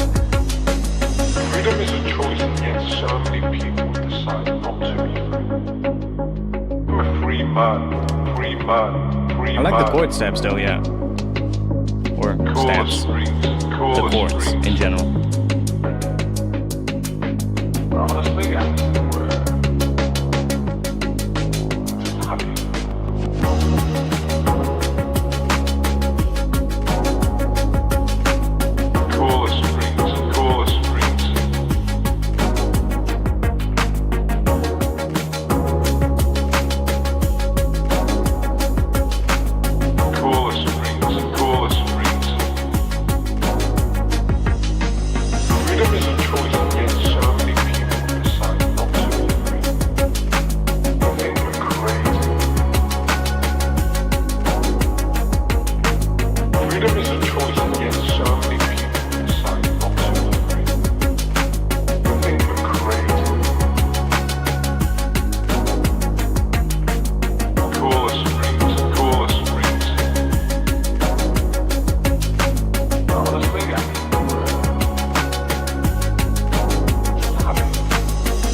decide not to be free. I'm a free man, free man, free man. Call us springs, call us springs. Honestly,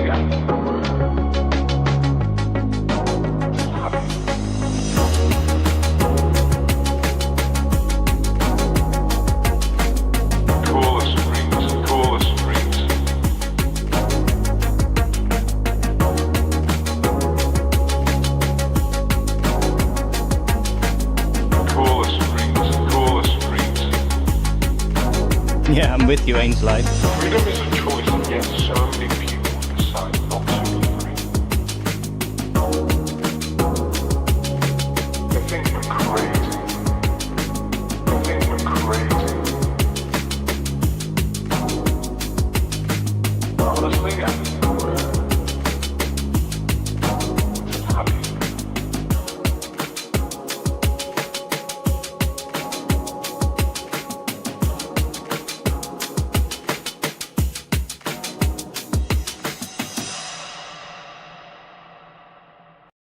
Like, I could also work with some jungle drums totally as well.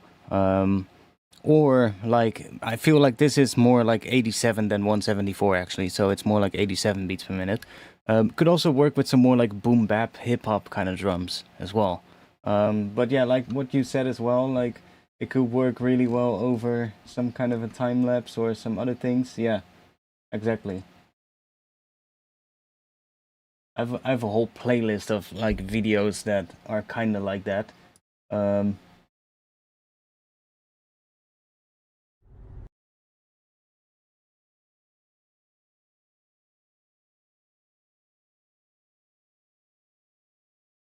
Let's see.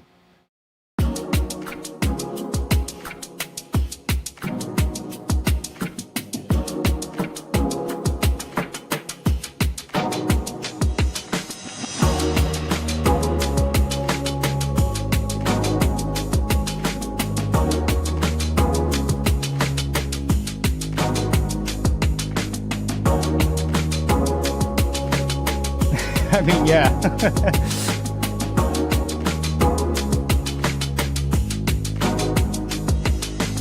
Freedom is a choice, and yet so many people decide not to be free.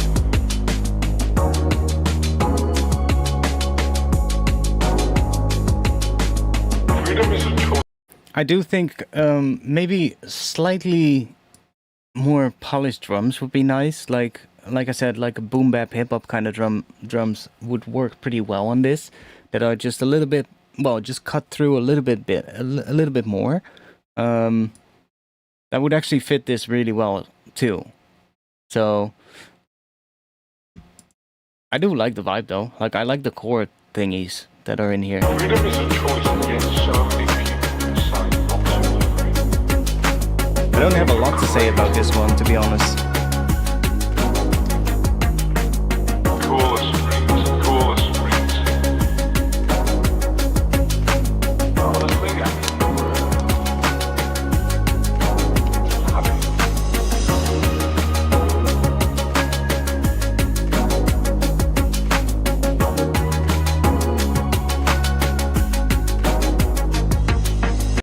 I don't have any like boom bap hip hop kind of drum loops ready to go, but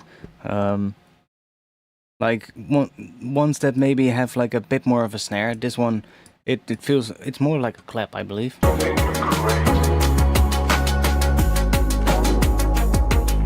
I guess it's both. It's the first one is a snare that is pretty quiet, and then the second one is a clap. I think we're crazy. But like some old school boom bap hip hop kind of vibe in the drums would work pretty well over this.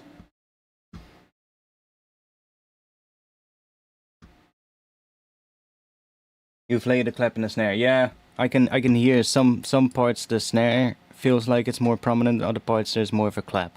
Freedom is a choice, and yet so many people. Like that one has more of a clap, but here it's more of a snare, and that's more of a clap.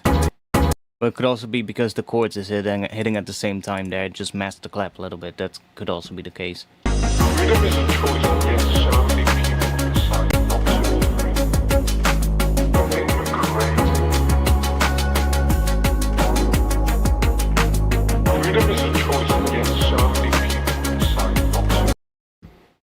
do I have some? I don't think I do.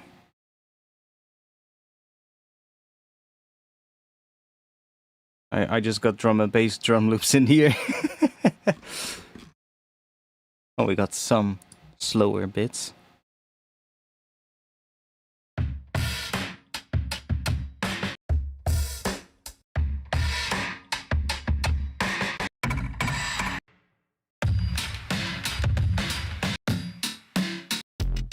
Not really the right vibe though.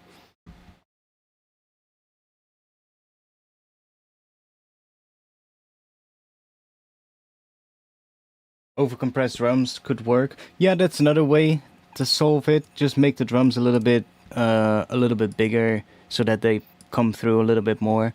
But other than that, it doesn't necessarily need it. It would change the vibe of it a little bit, I guess. It just depends on what direction you want to take it, you know?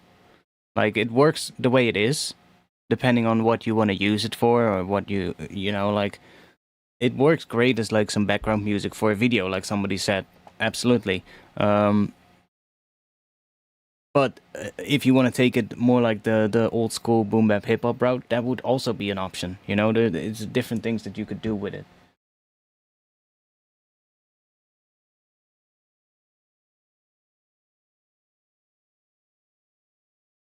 It's 12 hours loop for sleep. Yeah, exactly.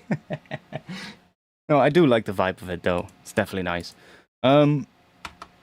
Next one, Chromatic Cadence, and this one is by Angelight, right? If I'm correct. Also, let me check if there's more stuff in the Discord. Oh, we got another thing in the Discord. Let me grab that real quick.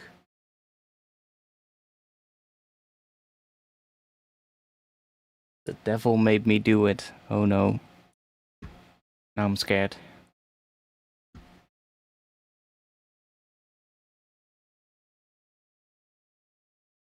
I'm sorry in advance, everyone.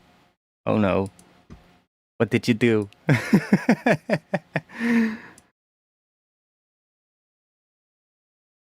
I can hear the liquid DMB in it.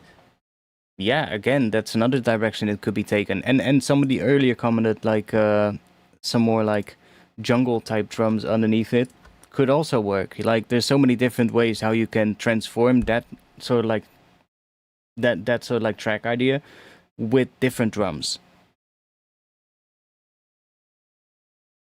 It will disappoint. Okay. Well, we'll see. We'll be the judge of that, okay? Oh, yeah, good call. Good call. Let's just turn that off. Almost blew our ears out.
Are we opening up an anime episode here, or what?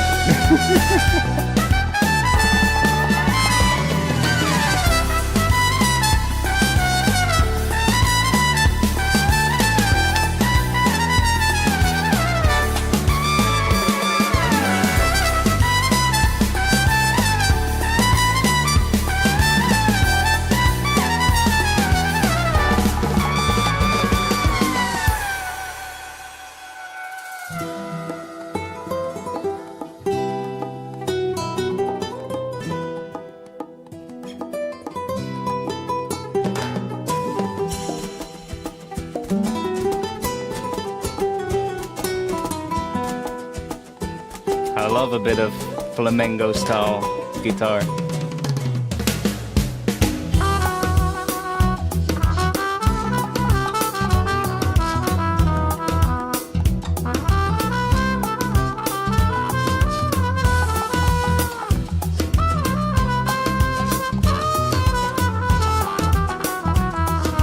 This just puts a smile on my face.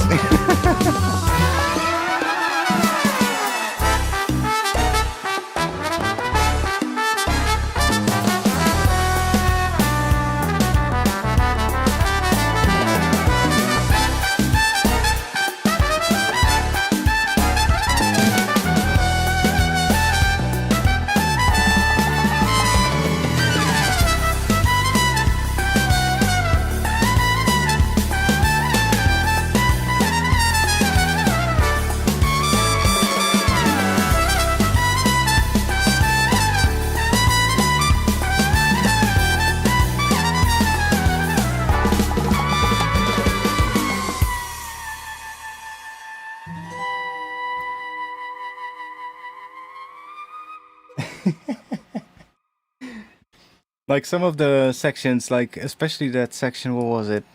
Was it here? Was it later? Oh yeah, here. Like this section here could just be like an anime episode intro.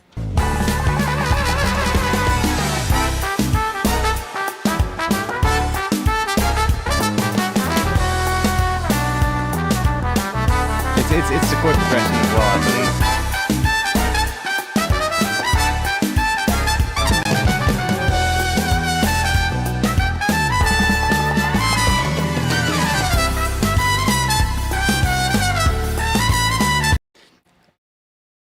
Live playing or virtual or combined. Knowing Angelight, it wouldn't surprise me if a lot of this is physical modeling.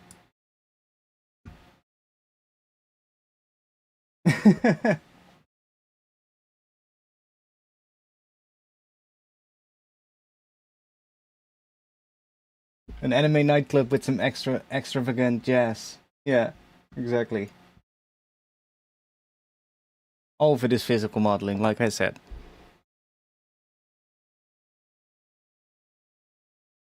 It's nice though, yeah, it's really nice. I actually kind of enjoyed it.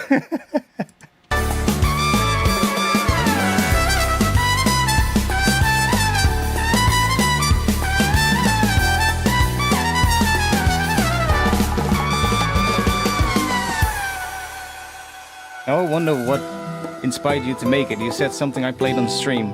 Was it the Alan Moore track? Probably. Pablo's Place. I'm not gonna play it on stream, or at least I probably shouldn't.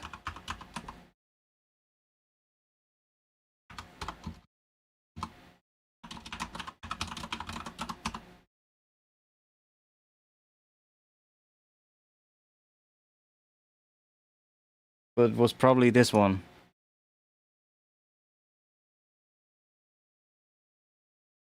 Yeah. You can, if you guys wanna hear what he means, just go check this track out. It's by Alan Moore. It's an amazing tune, actually. Similar kind of vibe as well, yeah. Different, but still similar sort of like area. And like this track is also insane, like how it's made. Dude is an absolute fucking monster as well when it comes to producing that kind of stuff.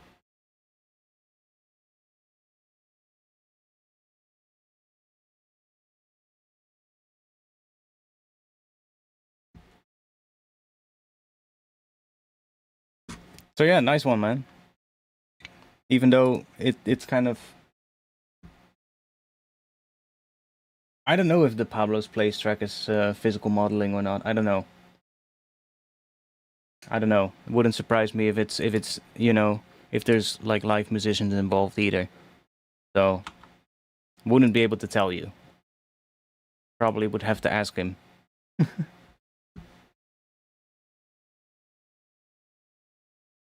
Yeah, I think the chance is bigger that it's probably involving live musicians.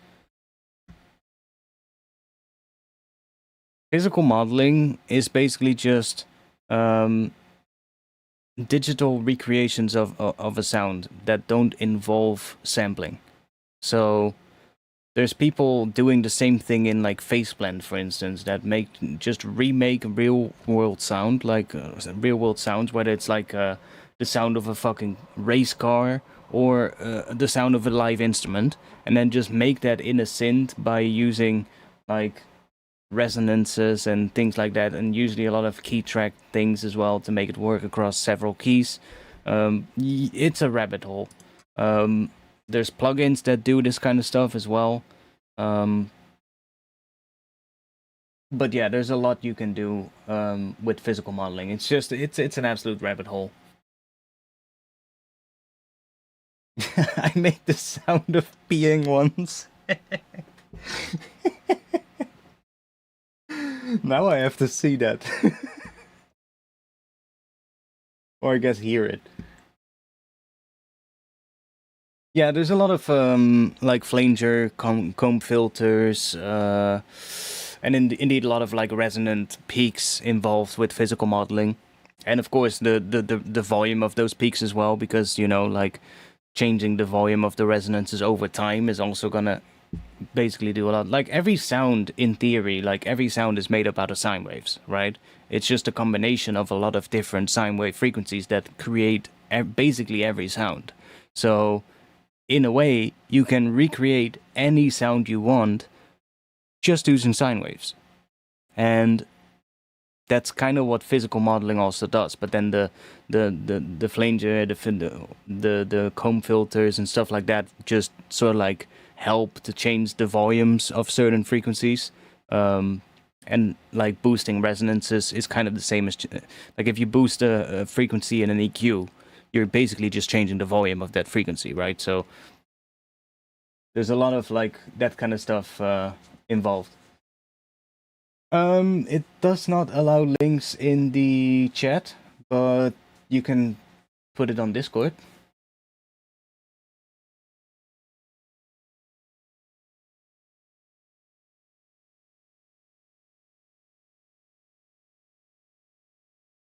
It's the harmonics, overtones on top of the sound that makes it unique on top of the sine. Yeah, but every one of those harmonics is also a sine wave.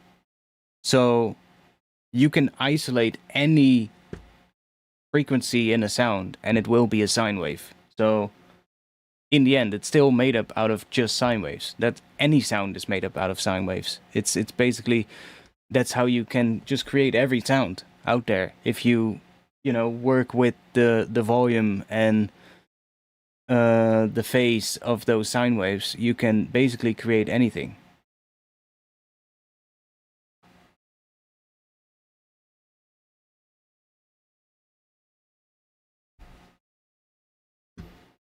Okay, next up.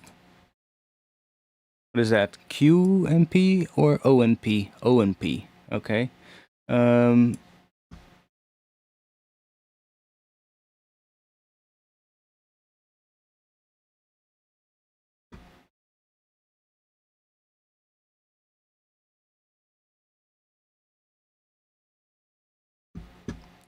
Let's check this one out. What are we in? 172?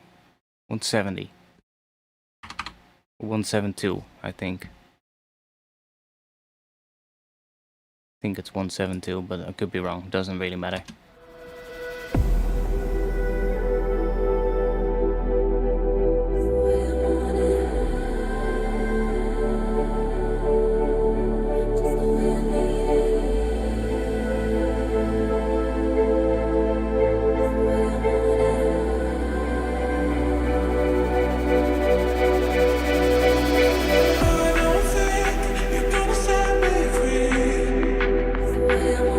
I don't think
I think it works the way it is, which kind of goes in the opposite direction of what I said earlier about me not liking short tunes.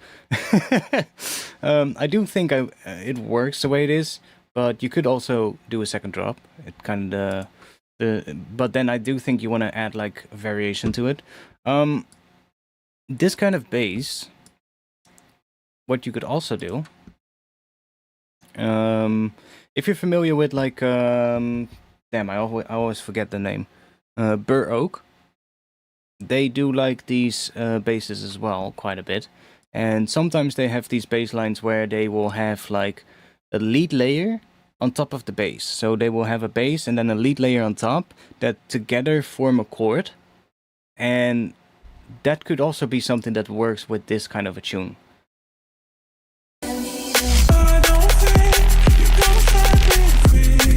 And you could maybe bring that in halfway through, for instance. Or you could also have it in here. It kind of depends. But that would actually be something that you could try.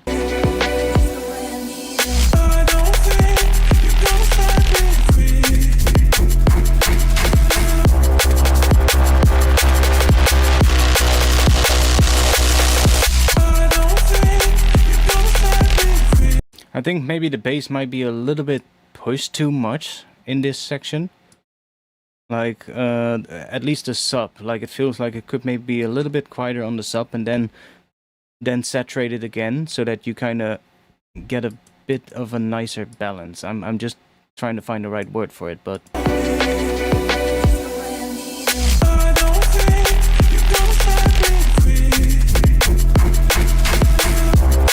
I mean, it feels fine, but...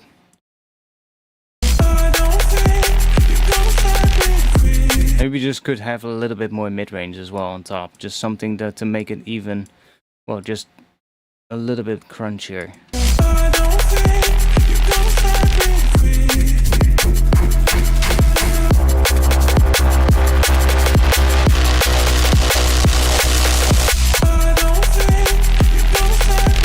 But then on that sound, that has plenty of high frequencies or mid frequencies, you know, so...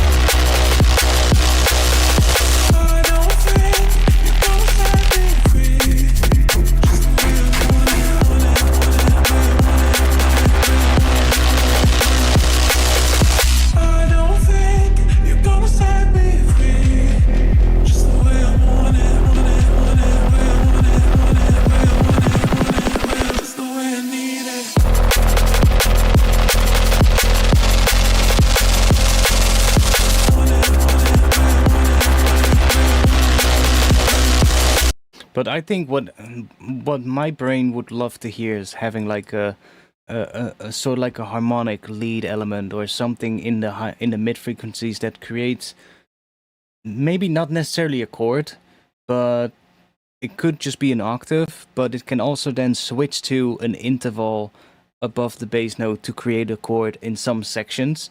I think that would be really cool, actually. I think this whole thing would lend itself quite well for that. Like,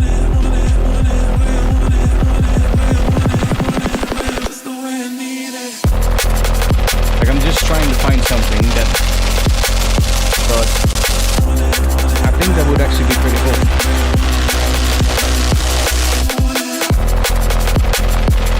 And then you can also try for like the second drop, you know, you could maybe... Like, if it forms a chord, then you could even switch that out for like an arpeggiator and layer that on top of the bass as well. Would create the same thing. And then you can have like an interesting variation that way. Or you can actually try that as well. That could also be cool. Like, it doesn't have to be a sustained lead. You can also have like an arp element playing on top, forming the chord with the bass, if you get what I mean. There's like a whole bunch of different things you could do with that. And could be nice for variation, exactly. You could bring that in here, for instance. Like if you don't do it in the first section, you could bring that in here, bring like an ARP in, and then have that ARP sort of like be, I guess, a part of the bass in like the mid range in the second drop. Could be a fun thing to try out. I do like the sound of this overall though. Really nice.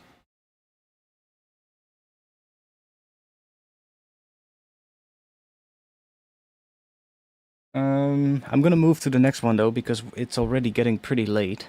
I also start a little bit later today, and I want to make sure that I do all the tracks. I do like this one though. Good job. I guess the main thing I would advise you as well is just look up a couple of the like the Burr Oak tunes, because they have this kind of same kind of style down a lot. They like are really good at this kind of sound in drum and bass, and maybe that'll give you some extra sort of like ideas for like inspiration, you know. They have a ton of these kind of tracks, and they are not just doing these kind of tracks quite often, but they also do it really well. So definitely a good tip to look at for some inspiration, I guess.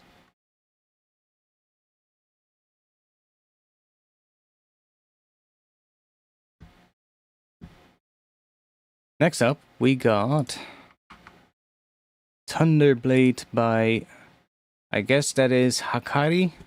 Let's see what we got here.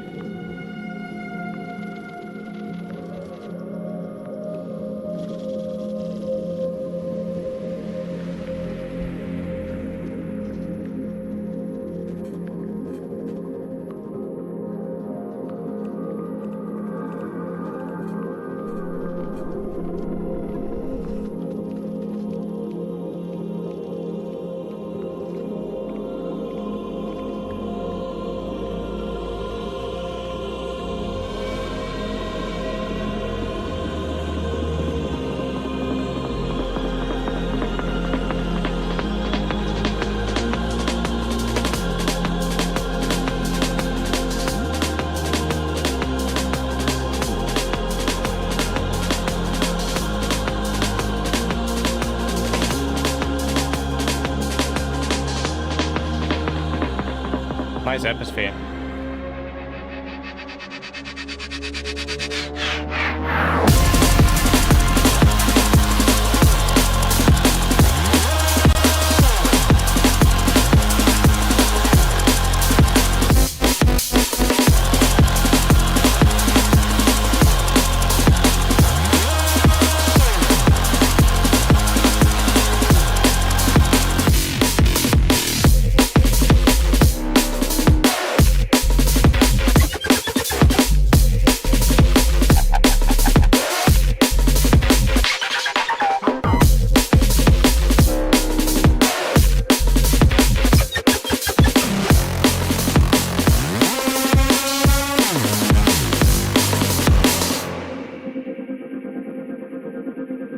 I think the drop could be longer, actually. Really creative use of sounds in that drop, though. But I think you could at least put another 16 bars after it.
Yeah, second drop feels kind of fine like that. I usually think it's fine if the second drop is a little bit shorter, but like the first drop, I feel like it definitely wants another 16 bars or something after it.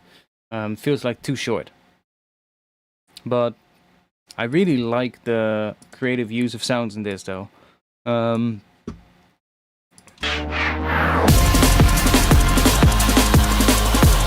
Like maybe even have like another section after here, where you really focus in on that drum pattern.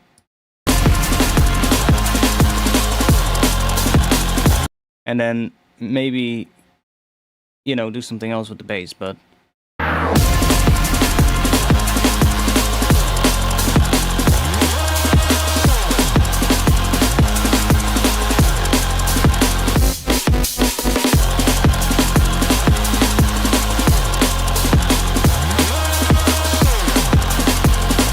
Really interesting track though.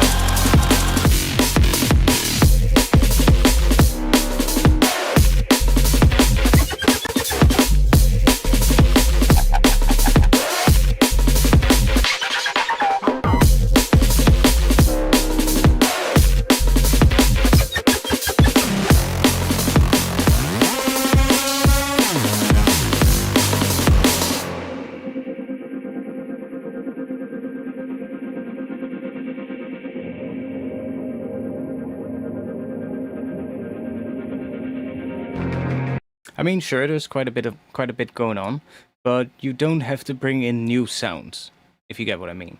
Like you can, for instance, like what I really like is I really like this first drum pattern.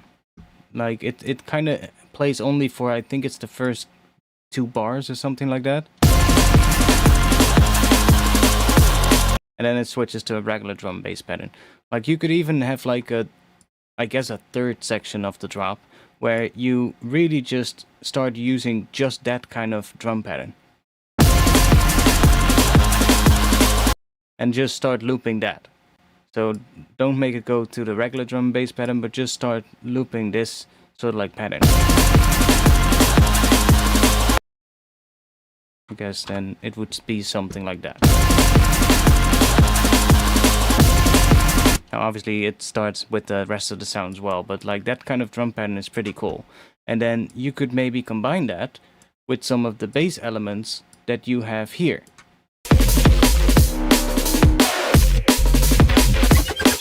And then you would have a third section, variation, without adding even more sounds. Maybe combine it with the, you know, like bring that choir back in as well. Maybe not with the same kind of pattern, maybe chop it up, you know. So you can put the choir in as a rhythmic element as well, because there's a choir in the background here.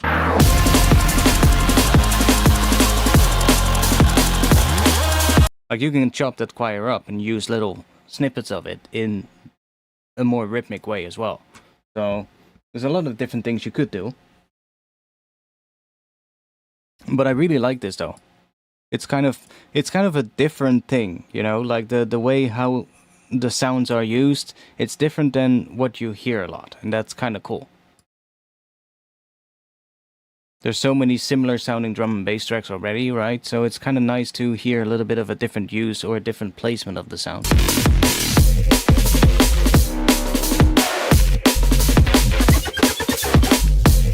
That sound is just so fucking weird.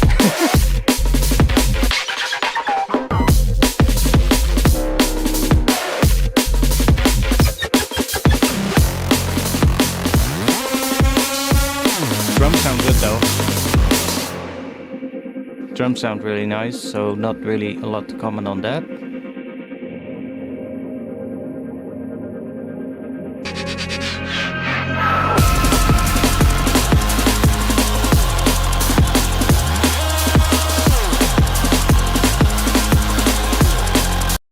I think the second drop is the same as the first, right? There's not a lot of sort of like difference between the two. I think at least.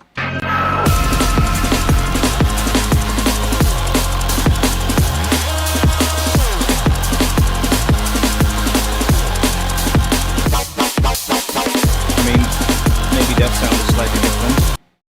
Not sure if that sound was the same here.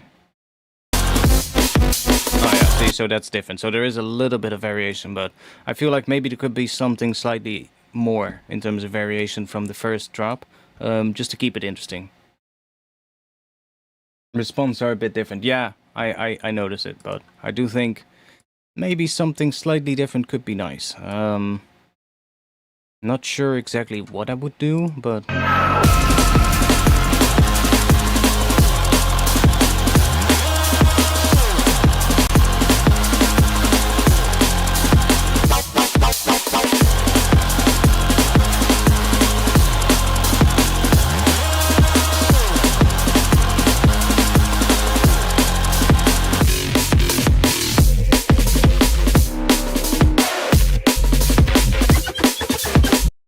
I really like this section though. This section is really fun. Yeah, the Reese reminds me a little bit of the Dead Limit Reese in a way, in a good way though. Like, don't get me wrong, but Angelight, I saw you posted something in the Discord. Is that the is that the video of you recreating the sound of peeing?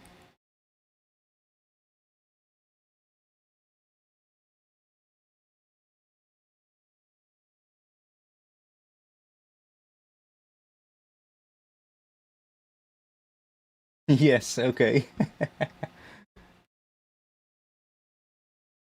Probably some different wavetable FM could work for the main bass. Yeah, you could. Well, there's that could work probably. Yeah.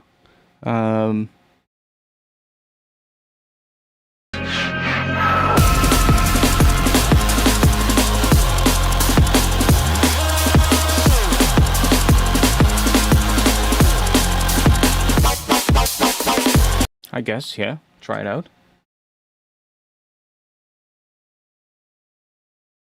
Okay, now I'm kind of curious, Angelight.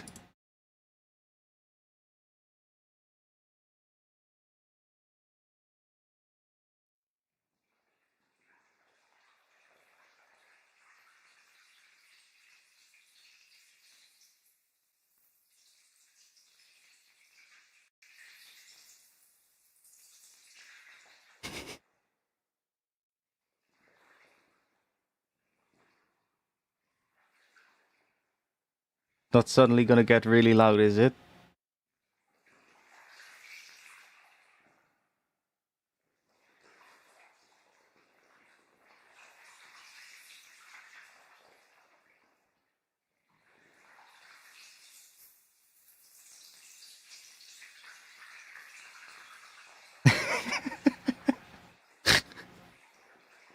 I mean, I guess, yeah, it has the sound of somebody peeing in a toilet. So, yeah.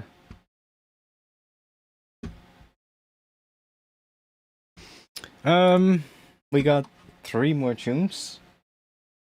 Midnight out here, so let's give those 3 a listen. See what we get. Mission 1 by DJ Ziggy. Sorry if I butchered your name.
I think I don't have a lot to say about this one, but the thing that I would work on a little bit is the drums. The drums could punch through the whole thing a little bit better.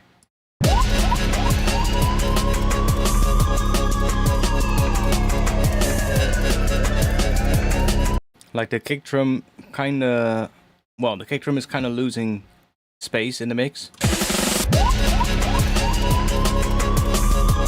Like the first one sounds fine.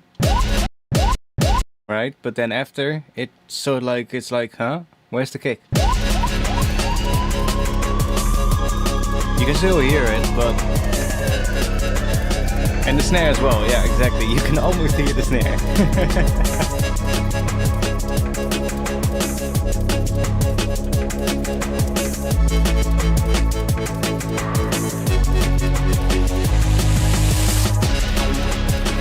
Can probably get away with like some extra sidechain, or if there's already sidechain, then probably doing like, I don't know, saturating the drums a little bit so that they're a little bit fuller, a little bit louder, and then they will hopefully punch through the mix a bit more.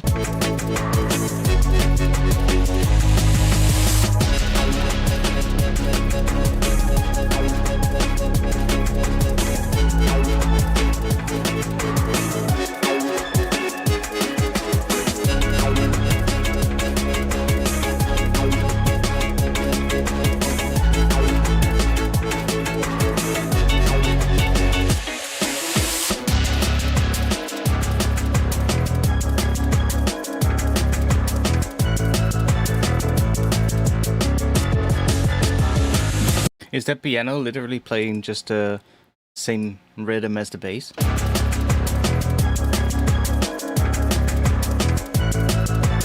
Or is it just a result of sidechain? That could also be the case.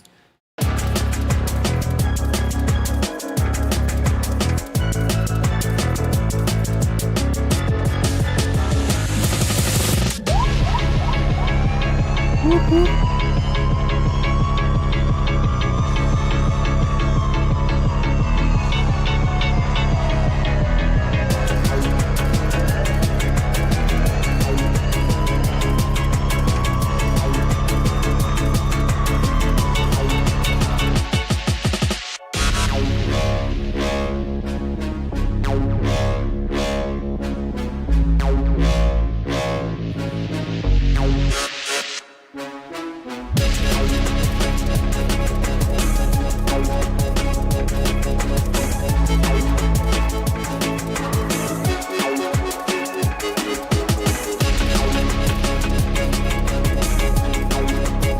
Honestly, a 4x4 section could actually work. now I'm looking at the chat. A 4x4 section could probably work. Or 4 to the floor section. 4x4 is something else. That's a car. That's a 4-wheel drive car. Could probably work.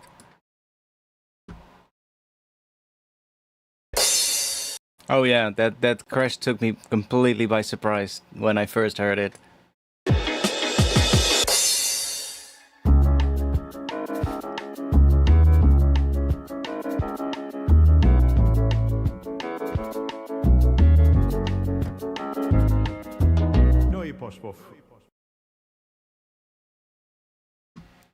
I don't have a lot to say about this one, to be honest, than what we already said. I think main thing for this would be the drums, to just make them a little bit louder. How often do you have Feedback Fridays? Usually, I say usually because it kind of depends how I feel like, if I feel like doing them, but my goal is to do one a month, so the usual would be to do the first Friday of the month. But last month we did it on the second Friday of the month, so kind of depends, you know. Sometimes I'll be like, I really want to produce today, then I'll just move it to the week after, you know. But usually the first Friday of the month. Translate the end, please. Yeah, exactly. What does it say at the end?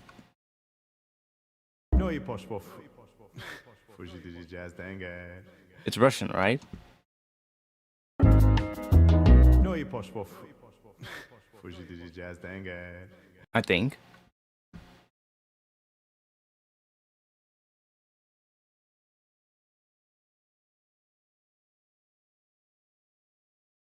Like, not that I can understand Russian, but I don't speak it. But I'm usually pretty okay with like hearing where a language is from. Polski. Oh, I mean, usually I'm pretty alright with hearing the difference between Russian and Polish, but I guess I guess today not. I meet so many Polish people at my work. Like right here, we got a lot of Polish people working here, and a lot of them will come to my to the store I work at to buy like tools and stuff like that for using at their work. I hear so many Polish people speak when I'm at work.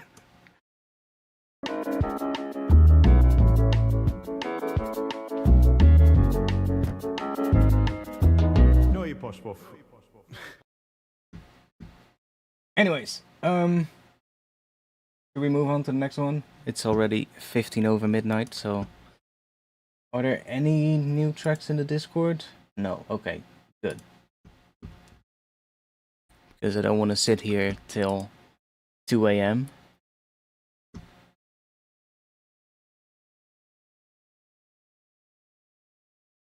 Yeah, you know, like you could send stuff in every month, basically. Doesn't really matter. Also, if it doesn't necessarily have to be drum and bass, you know? Like, a lot of people will send in drum and bass, because I mostly do drum and bass myself, but you can send in any genre. I don't really care. You know, it's fine. Like, Angelight sometimes sends in something completely different, like some cinematic stuff, which I'm always happy to hear. But could be anything, you know? Where do you live? I live in Rotterdam in the Netherlands. And yeah, there's a really big Polish community out here in Rotterdam, especially on the southern side of the city, which is where I am at as well. There's like a ton of like Polish shops. Fuck, I forget the name of that store. What is it? Polski streetwear, I think. There's like a whole like section with like Polish supermarkets, Polish fashion like clothing stores and stuff like that. There's a bunch of night shops that are owned by Polish people here as well.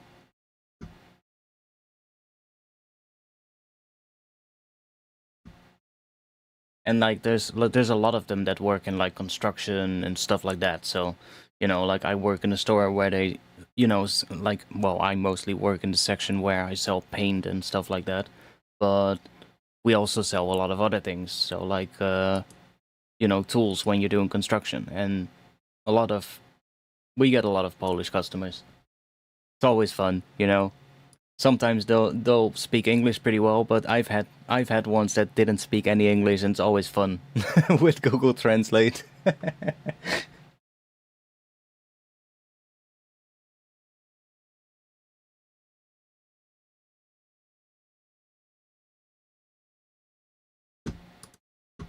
Anyways, let's see. What do we got for the next one? Who's this? Always be there. Who's that? Rodimus. Not sure if that's also your artist name, but it's not in the file name, so I guess that's what we're gonna call you.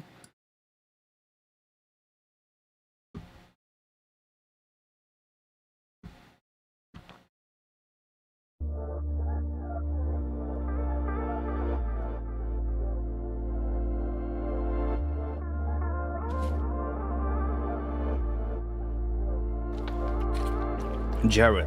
Okay.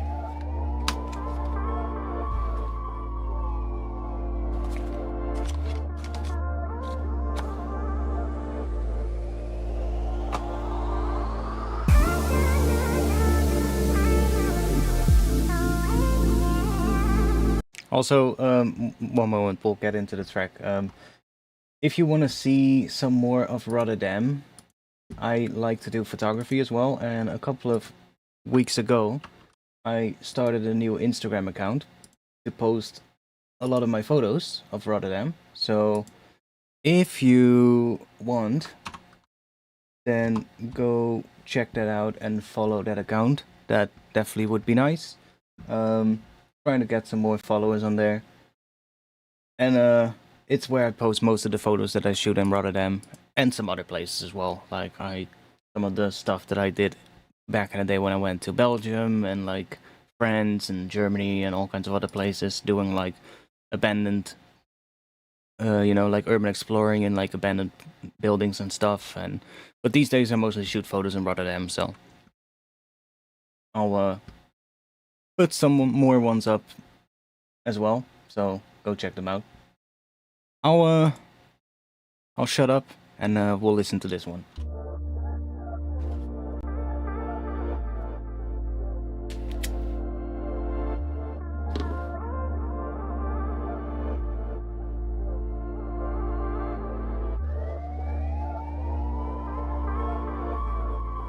Another siren.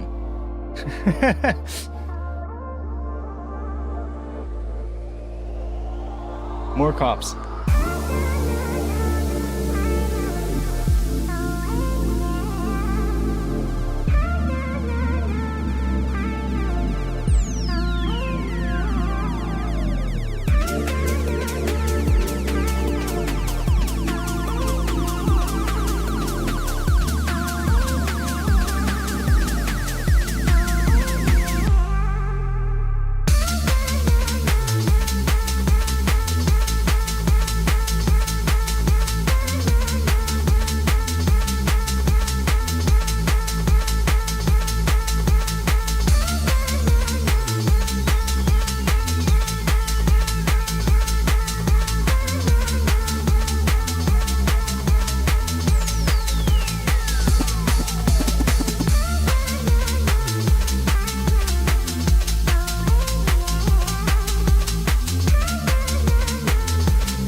Good one, Hakkari.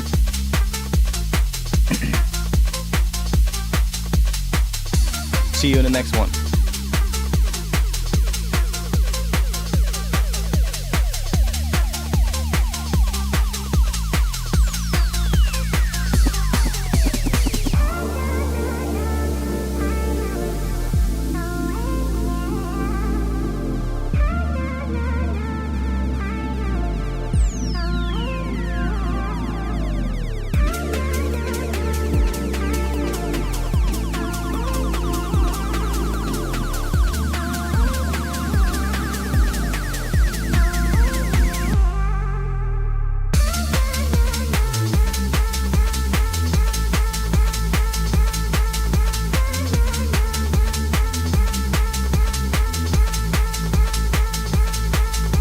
Good one, Angelight.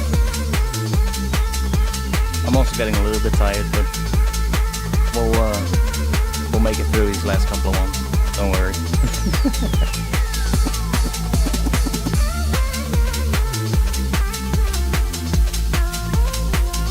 Hopefully there's not a wall of new tracks in the Discord now. No. Okay, good.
don't mind the tempo actually. I don't know what it is. See, can we? Seems to be this 150. I don't mind the tempo. I think one thing I would think would work pretty well with this actually is, not sure if there is any swing.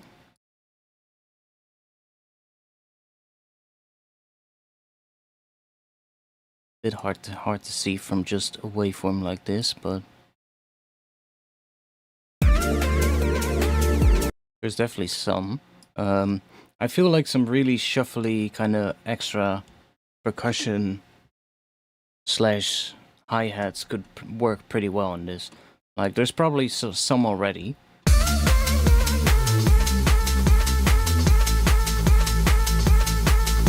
I don't know if I have anything that would work, that would have that kind of vibe. Let's see.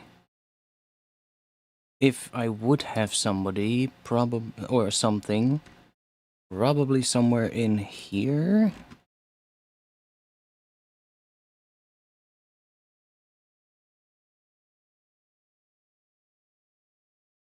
I haven't opened up these folders in like ages, but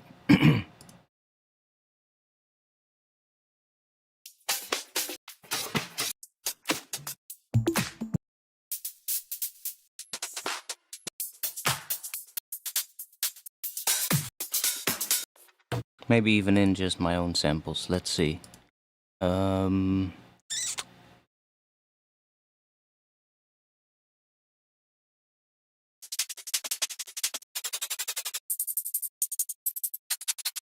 These are obviously more drum and bass aimed, but let's see. Do we have something? Guess that first one was the best.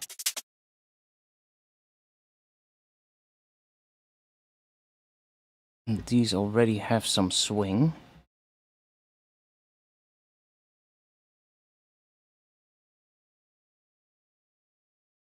But we might want to have a little more.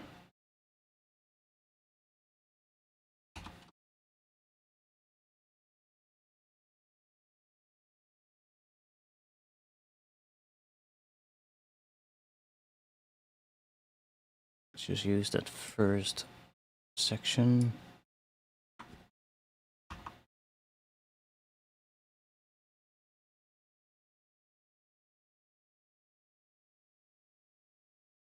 Let me grab a bit of a stronger swing. Let's see.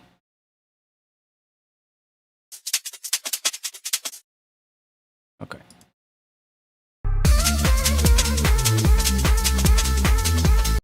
See, something that has quite a bit of swing. Just some extra little hats, shakers, something like that.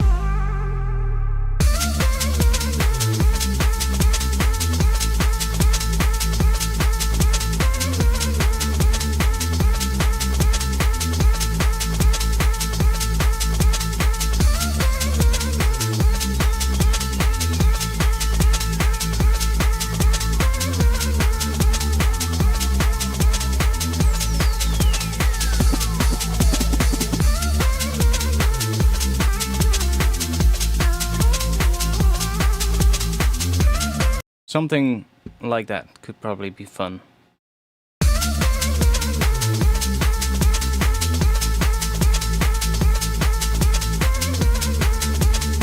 Maybe a slightly different one than this one, but you get what I mean.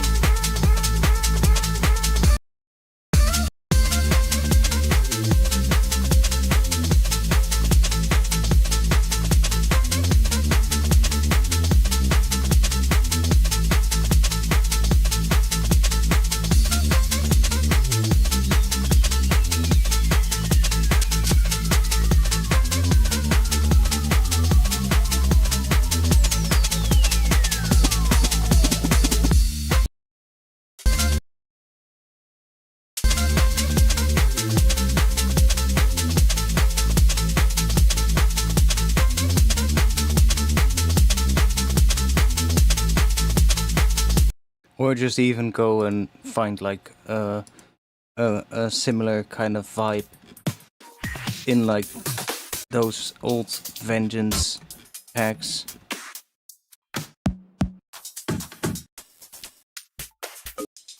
Would have to go through and find like a good one, and there's too many samples, so I'm not gonna spend too much time here. But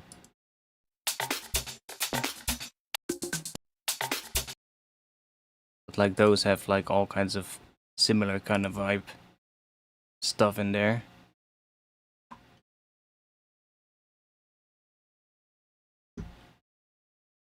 And then just make sure we add the groove to there.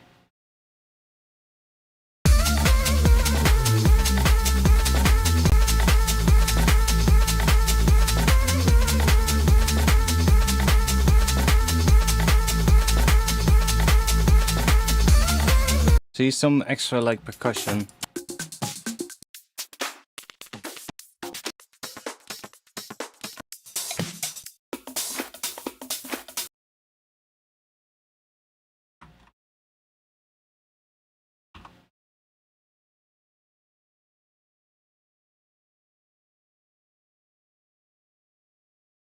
Obviously it doesn't have all of them.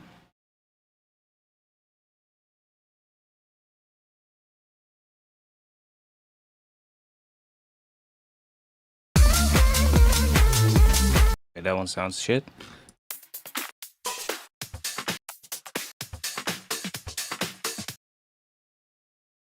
Maybe not have that same. Do that. Roof.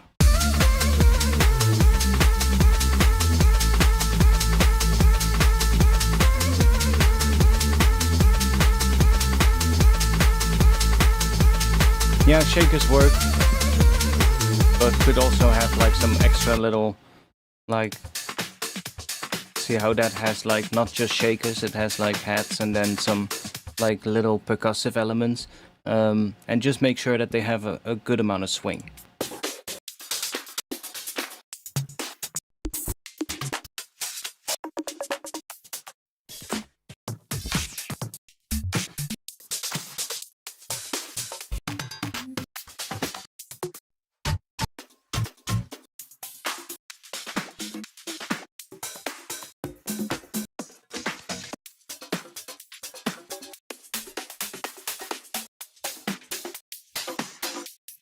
Just to kind of give it a little bit of an extra thing, you know.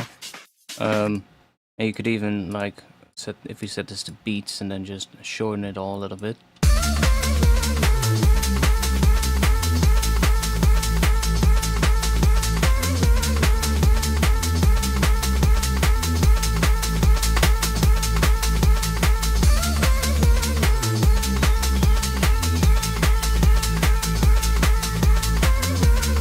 But yeah, some extra layers I think would be nice.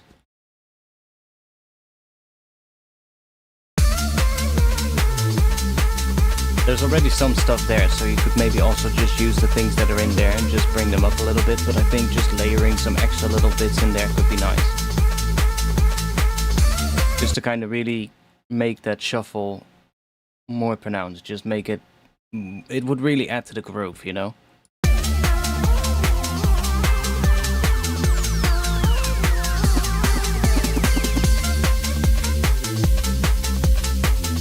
And you could also bring them in everyone, like you could have multiple elements, right? You can have like some extra shuffle percussion coming in this section, for instance, and then maybe just in the first half just have like a shaker as like an extra layer.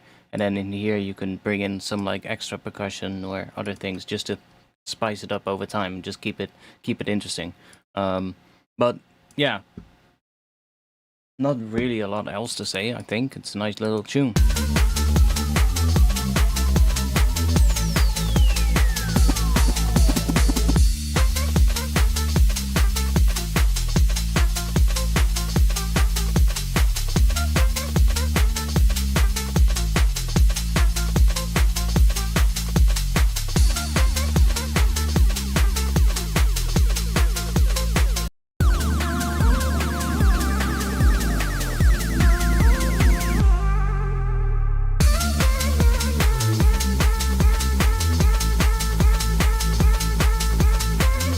Maybe like some, like that's also another thing you could do.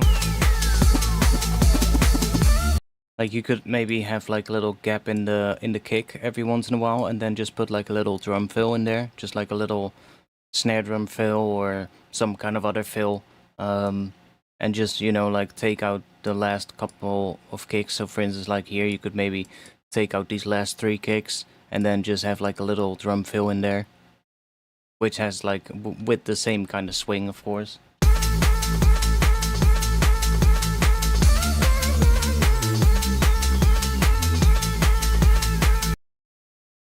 And then, like, I feel like maybe it would be nice to have a slight variation here in this section, because it's basically just the same as this. Maybe a slight variation. Doesn't have to be much, but just something, so that the second half sounds slightly different from the first half. Just to, you know, make sure that it stays interesting. But in terms of like the drums, yeah, I would just add some more like swingy percussion layers, because that will work really well for this. Next one, and that should be the last one, unless we have, oh, we have another tune in the Discord. I'm gonna grab that one. I guess we have 2 more tracks.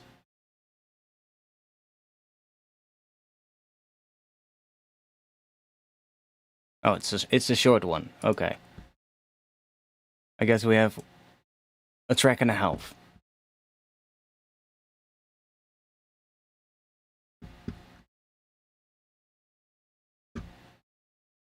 Now this one scares me, because it says the devil made me do it. So, let's see.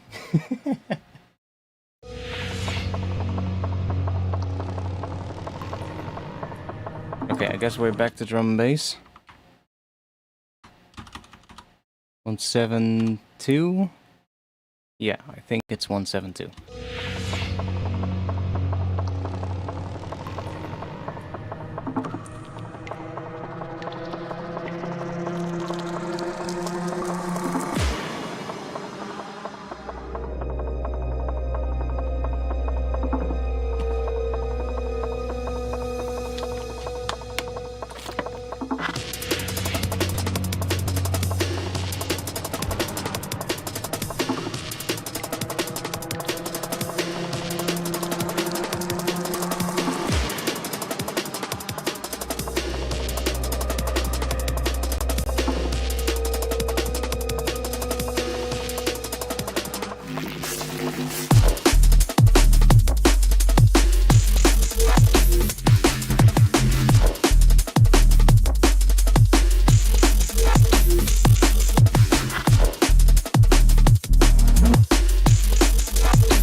It's actually a pretty decent tune. Couple of things you could probably do. I think some of the mid-range elements could maybe be a little bit more upfront, like a little bit louder. Some of them do sound loud. Let's see, there was one that I really liked here somewhere.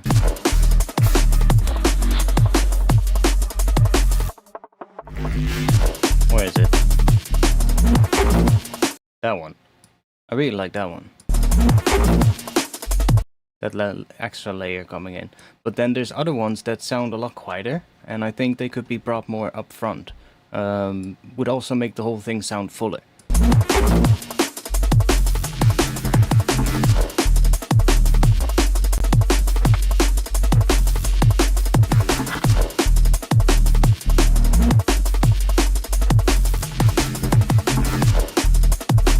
Like some of those extra little mid-range bits that come in, like right there. Maybe they can, like the bass feels good in terms of the level. I think it's just the mid-range elements that could be either saturated a little bit more, or maybe just brought up in volume, so that they just feel a little bit more upfront.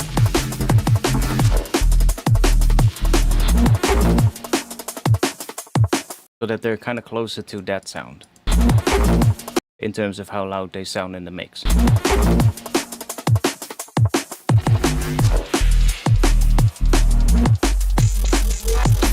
Now somebody was saying about the snare. I actually like the snare. One thing you could try is to add a slight resonance to it, in like a resonant frequency somewhere in the mid-range, somewhere out here. Could take that from like an acoustic snare or something, or you could even make it yourself with like Serum. I've actually been doing this quite a lot lately, where when I make a snare drum in Serum, I'll just add like a resonance to it. And this one should be pretty easy to show, because I have a preset that I made. Well, actually a couple ones here. So, like, this is a snare that I made in Serum.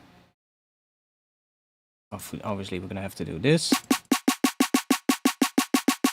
See, and this oscillator here,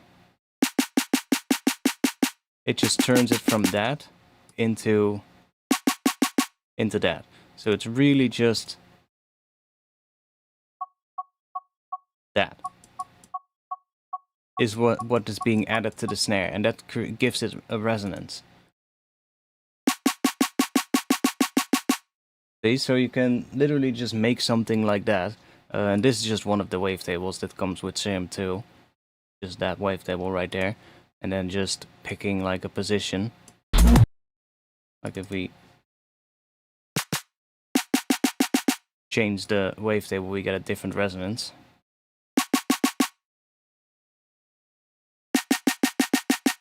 See? And then obviously changing the pitch of that will also change how it sounds. You can really just add something subtle like that, and I'm just controlling it with, I believe there's an envelope on the volume. Yeah, so there's like an envelope on the volume just to kind of bring it in. And I made a couple of different ones as well, because this one has like a similar kind of thing here. And again, if we take that out, see, it just lacks the resonance. So just by doing that, you just add like a tiny bit of resonance to it, and that works really well. This one is higher pitched, but same kind of thing. It's actually the same wavetable as well. See, and it just adds that tiny little resonance.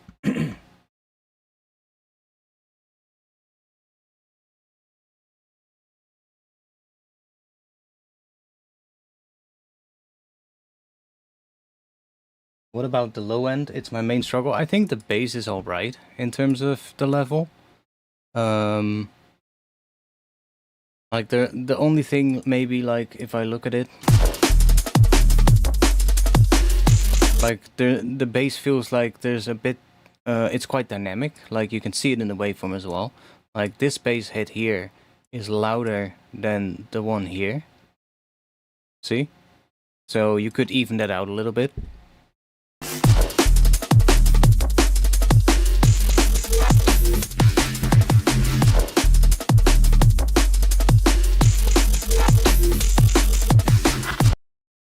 You could even it out with like some multiband compression, I guess. Not sure if it will work here because it's gonna affect the drums as well, but if we just take some multiband compression.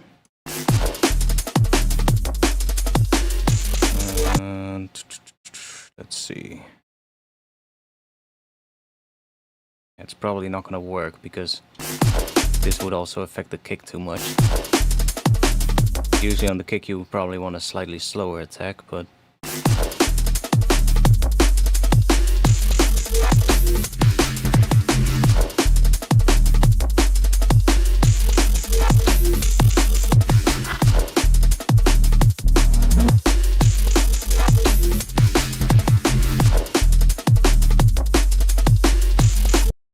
probably best to do on the bass bus, to be honest, but or just you know, work with the volume of the individual sounds of like the bass, the sub bass between these individual sounds.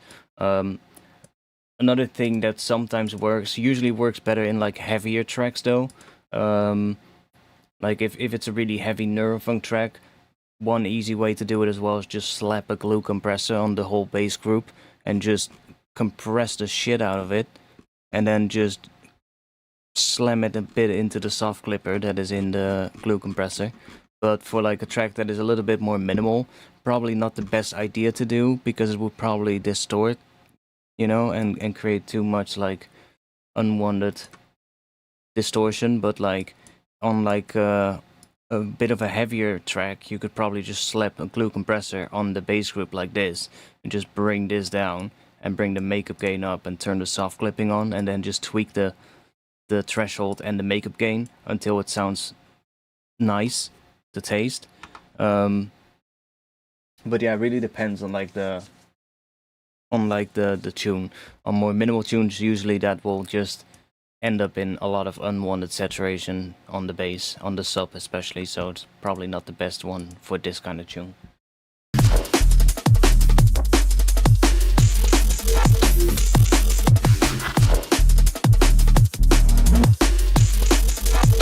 Like it's mostly the difference between this bass sound and then this one. See how it's just a lot quieter than these two? It's not even that big of a difference, but it's enough for it to be noticeable. I would try and balance those two out a little bit, but other than that, I think it's alright. Hey man, how is it going? Can I send something? It's not a finished tune though. Vibrate. It's 1 AM. But sure, if it's not a finished one, if it's not too long, then yeah, sure, we'll do it. We're nearing the end of the stream, but oh no, I already grabbed that one. We just need to give it a little thumbs up in the Discord so I know. Yeah, just send it in the Discord.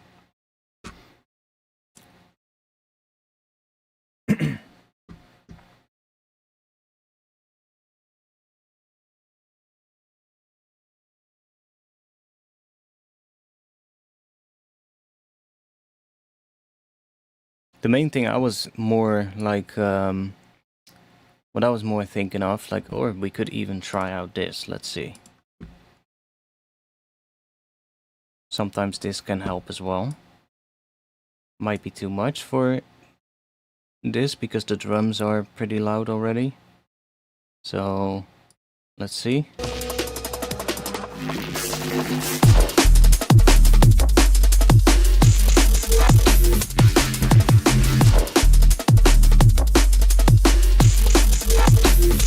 Distorting a little bit on the drums, but you can hear how it also evens out the bass a bit more.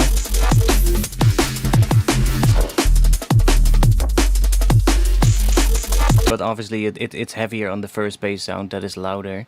It's heavier on here than on the bass after it, because that bass is just quieter than the other ones. So yeah, I would just try and fix that in the mix itself. Shouldn't be that hard though. Okay, next one.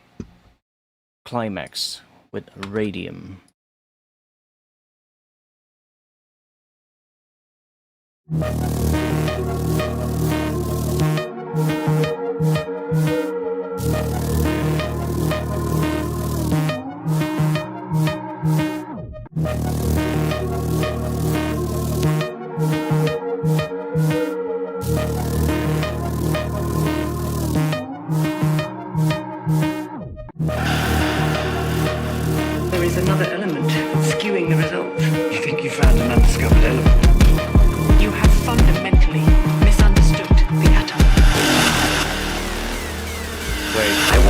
Is the saturator still turned on? Oh, it's not. This one is just loud. Okay. My bad. There is another element skewing the results. You think you found an undiscovered element? You have fundamentally misunderstood the atom. I want to tell you about radium, a most peculiar and remarkable element because it does not behave. This one is really loud. Radium. It's dirty though.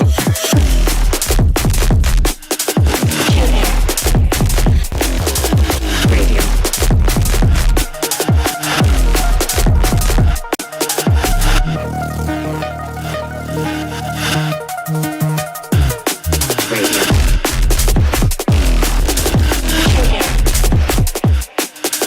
Radium. Remarkable.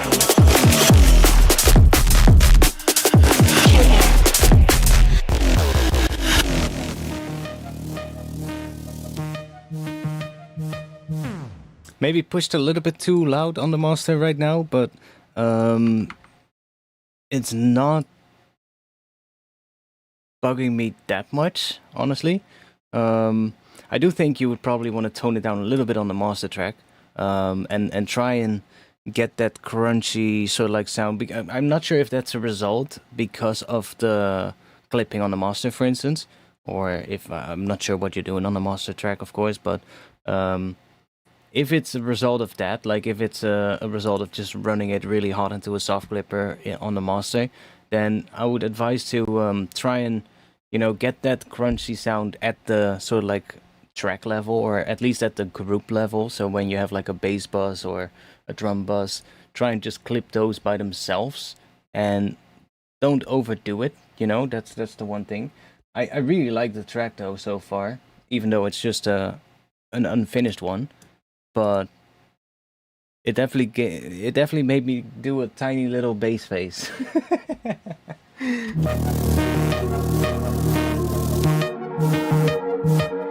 This one can have another one of these for now.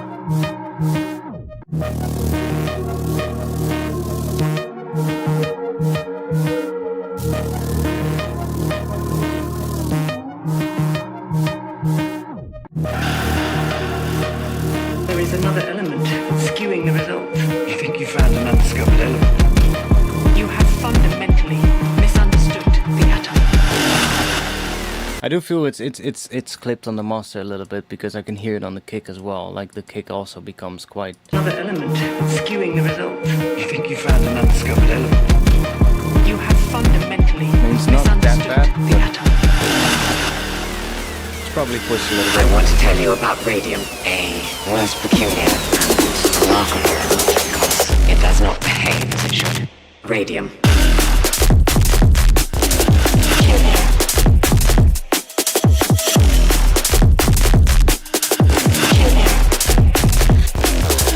Radium.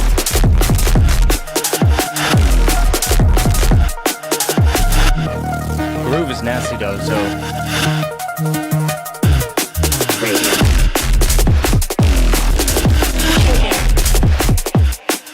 I like the first half more than the second half, to be honest. I like the sort of like the arrangement in the first half.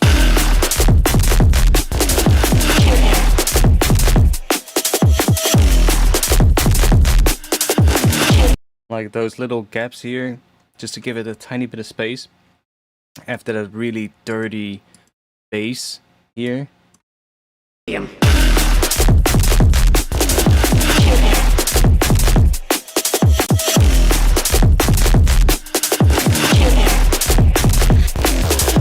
Radium. Okay, let's do a little check in mono. I do think this one is fine though, even though there's quite a bit of width, but that width is probably it's mostly very loud in the sides, probably because it's been soft clipped quite hard. Behave as it should. Radium.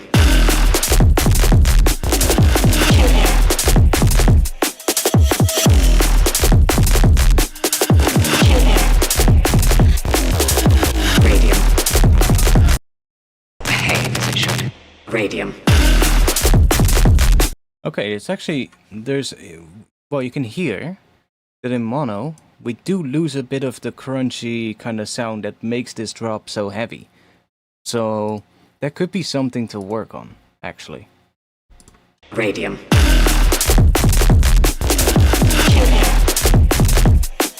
Radium.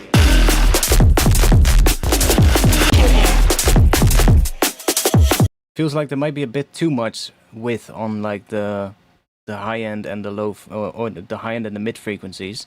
And because of that, when we sum it to mono, it sounds less crunchy, less heavy, because we're losing a bit of that. Or maybe too much of it, I should say. Like, it's fine to have a bit of width on that, don't get me wrong, but... Radium. It sounds more muffled in mono.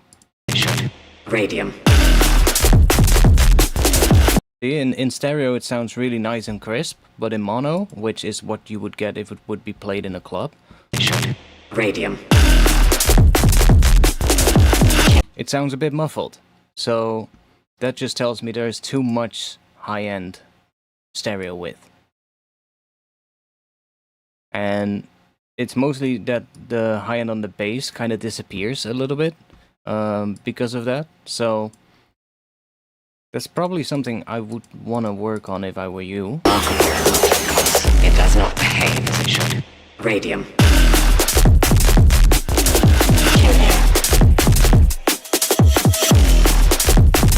Bit of mid-side EQ probably would fix that. Just taking down some of the width in the sides, and if it needs it, just boosting it a little bit in the mids. But that should probably fix it already. Radium.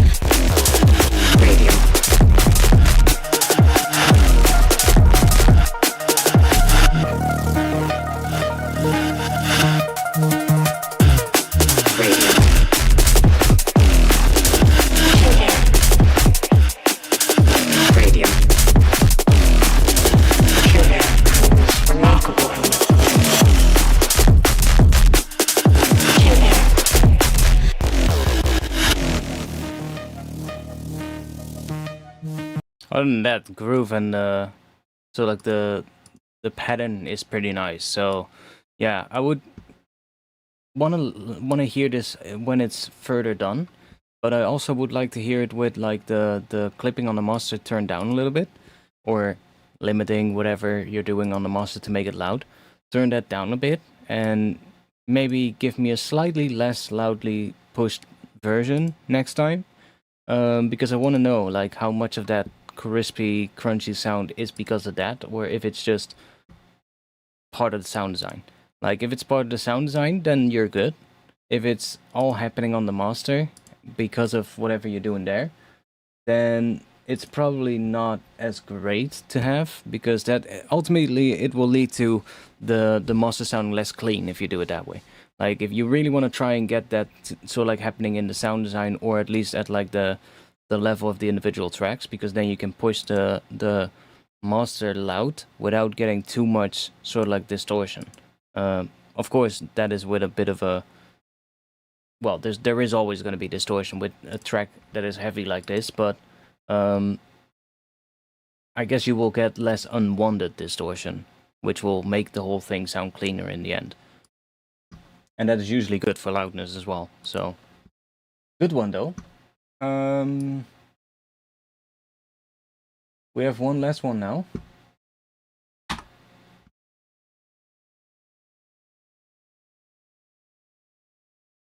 So let's check this one out, and then that will be the last one for tonight. Let's see what we got here.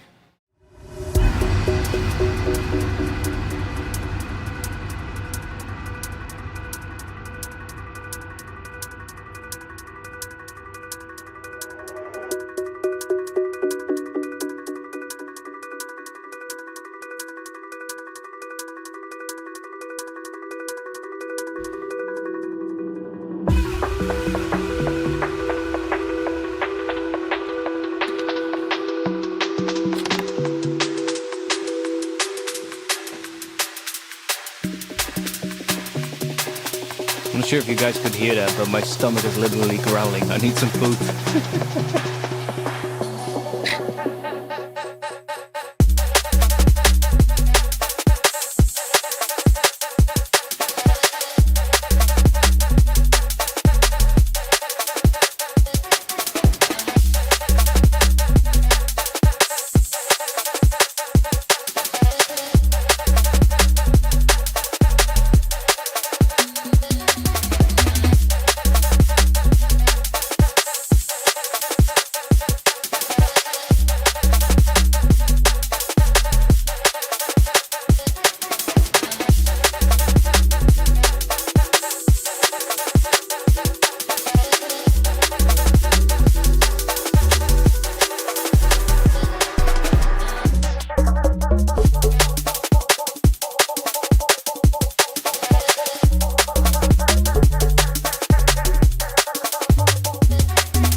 I actually like it. I do think what I would try and add is I would try to add like some extra melodic. What is the best way to describe it?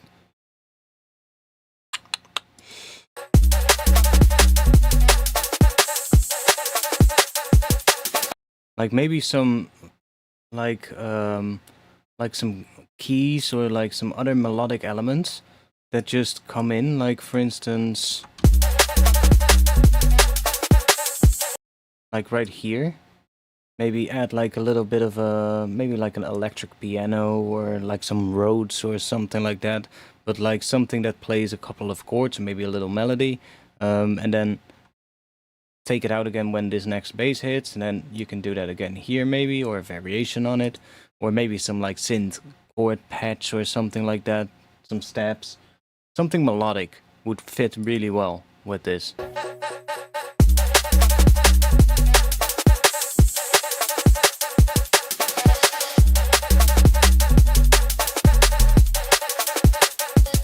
I do think the vocal chop thing gets a little bit repetitive over time.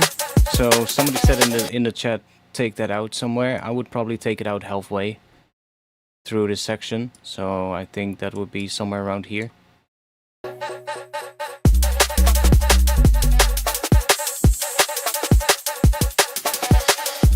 Yeah, I think some like melodic little synth bits or Rhodes, electric piano, whatever, process it a little bit, could work really well.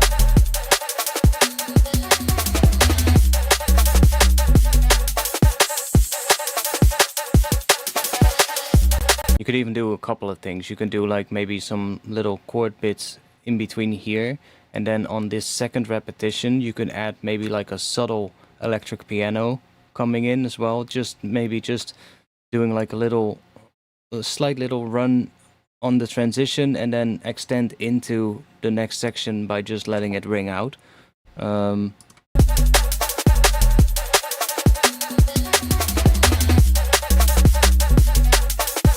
Just to kind of work on those transitions a little bit, you know? Give it a little bit more of an interesting sound.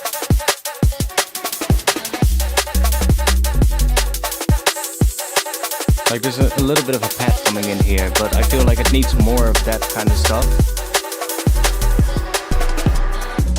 I guess it's not necessarily a pad, it's more like an ARP coming in that just has a good amount of reverb on it or something, but like it needs more like those melodic things that would make it a lot better. And then probably, yeah, here I would take the vocal out completely because it just becomes too repetitive. I almost would maybe take it out earlier or even filter it out or something because it is a pretty repetitive vocal chop.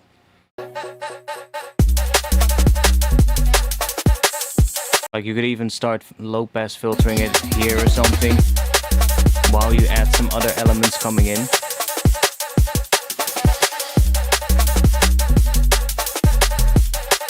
Or like if you add a new element here, that could also work. Like just take it out here while you add a new element so that it doesn't feel like something is missing, but you're kind of just replacing the vocal chop with something else at that point, which could be anything. It could be a melodic element, could be some piano, could be a chord synth or whatever. It could be so many things.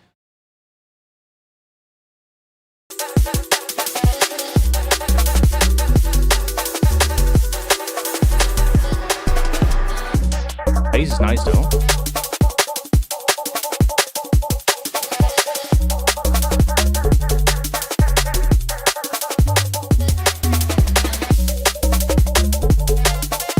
Yeah, lead, that's another good thing to try.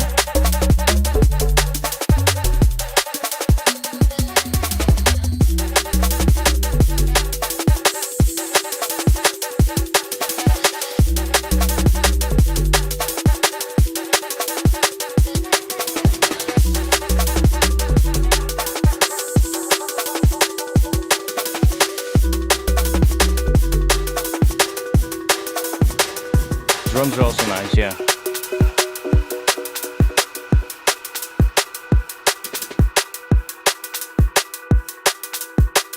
Now in this second part, which I assume is just not done at all yet, but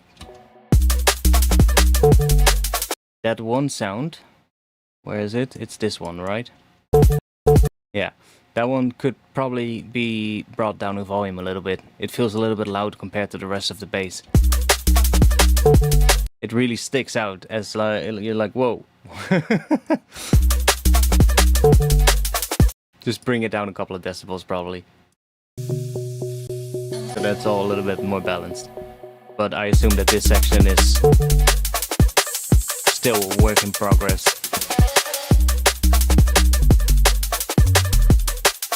I do like it cutting through as well, for sure. But I do think it could be just turned down a couple of decibels. Doesn't have to be that much, but just a little bit, you know?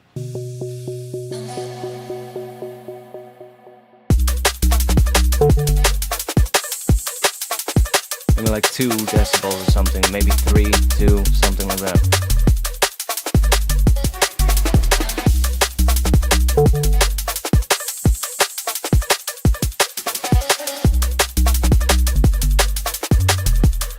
Nice one though. Yeah, I would really love to hear some more vibey, like melodic elements coming in throughout. Just spice it up, sprinkle some melodic bits in here, because that would really suit this. And it would probably make it a pretty nice track actually. And I would love to hear it again if you end up doing that. That's gonna be it for this week though.